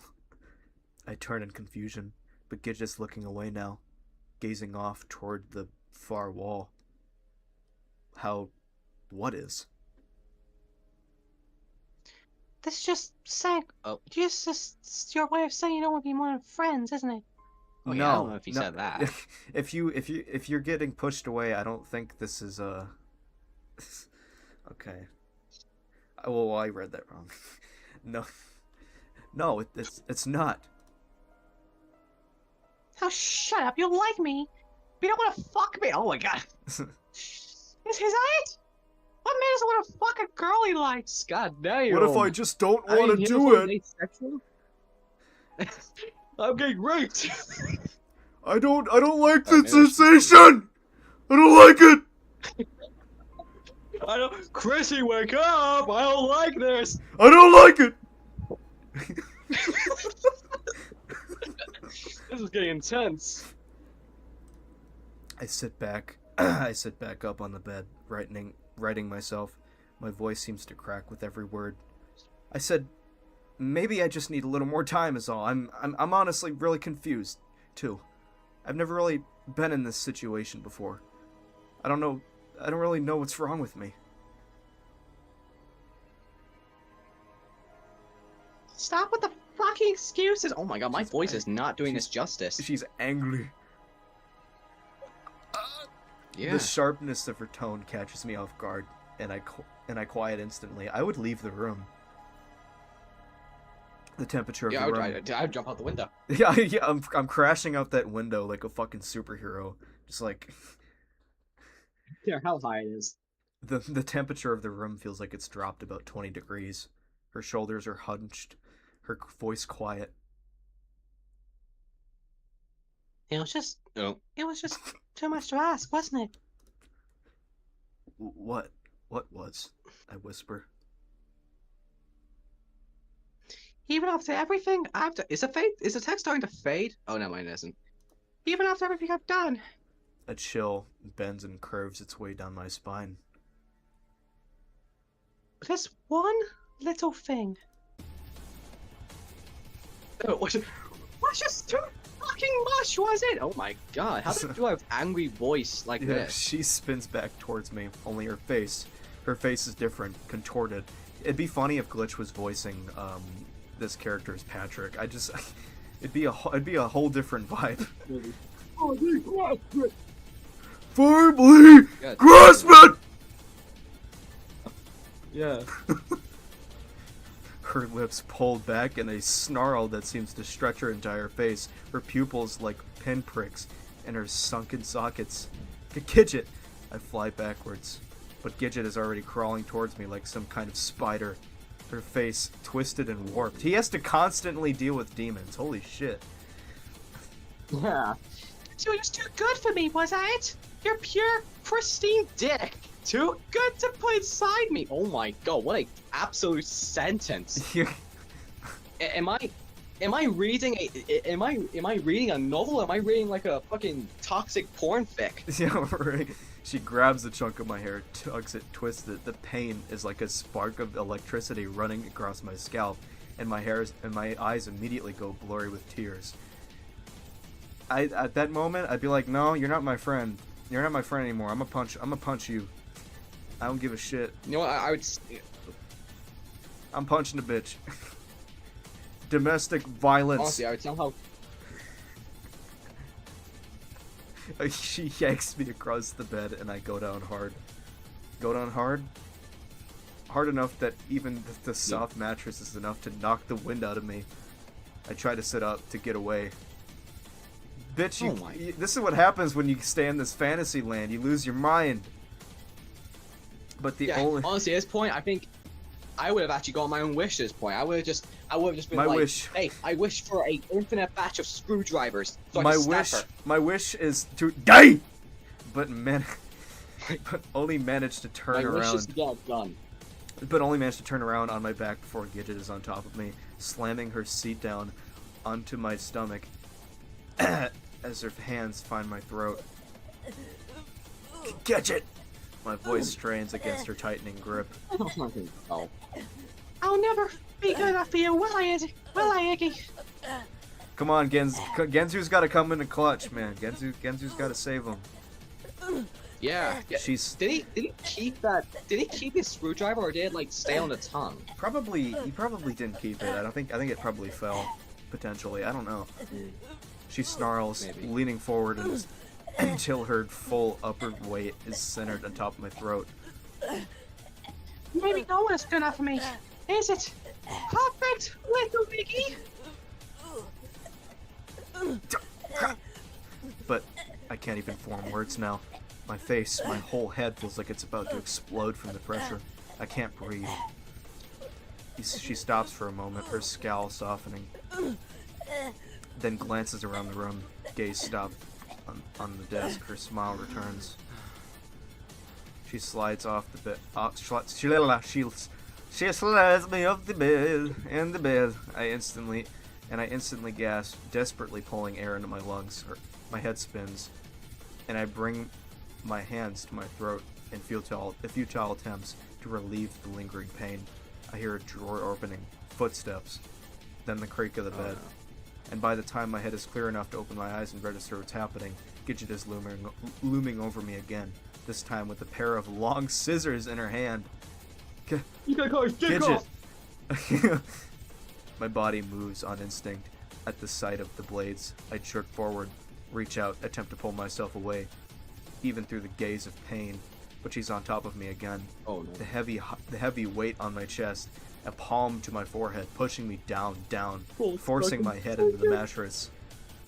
Oh fuck. Nope. Perfect, little Iggy. Too good to fuck anyone. I could think of something over me needing that. No! Fucking right. No! Oh my god, transgender surgery. I'm making you trans! Oh, No! bruises on his knee. Don't cut my dick off! I don't want to be a pedophile! No, don't. No. No. Come on. It's a joke. Just join in that joke, dude. Jesus. Twitter people when you threaten them with scissors. Why did you say that? I feel her hand on my stomach. Then on the fly of my pants, she starts tugging on it. You're not gonna see, are we? What do we Fight do? back. Fight back, dude. I jerk forward, hands swinging towards her face. I manage to scratch her cheek. She growls and shoves me back hard into the mattress. I try again, using everything I can have to launch myself up on my elbows and push her off. Stay down! She snaps and lunges forward. Suddenly, everything stops. Both of us freeze. The scissors are inside me. I thought she was going. Okay, well, I guess we're going a different route. The cold chill dances up my arms, along the back of my neck. Gidget looks stunned at first, as though she can't believe she just did that. But then the look of shock twists into a smile. Now look what you just did! She hisses through her curled lips. She jerks the scissors against me, blades further piercing my skin. Gidget! I try, but my lips can't seem to find the words. Her smile widens. Another shove, upward this time. The sight must amuse her, because she laughs, keeps laughing. She grabs the handle of the scissors tight in both hands, face contorting. Oh! Oh!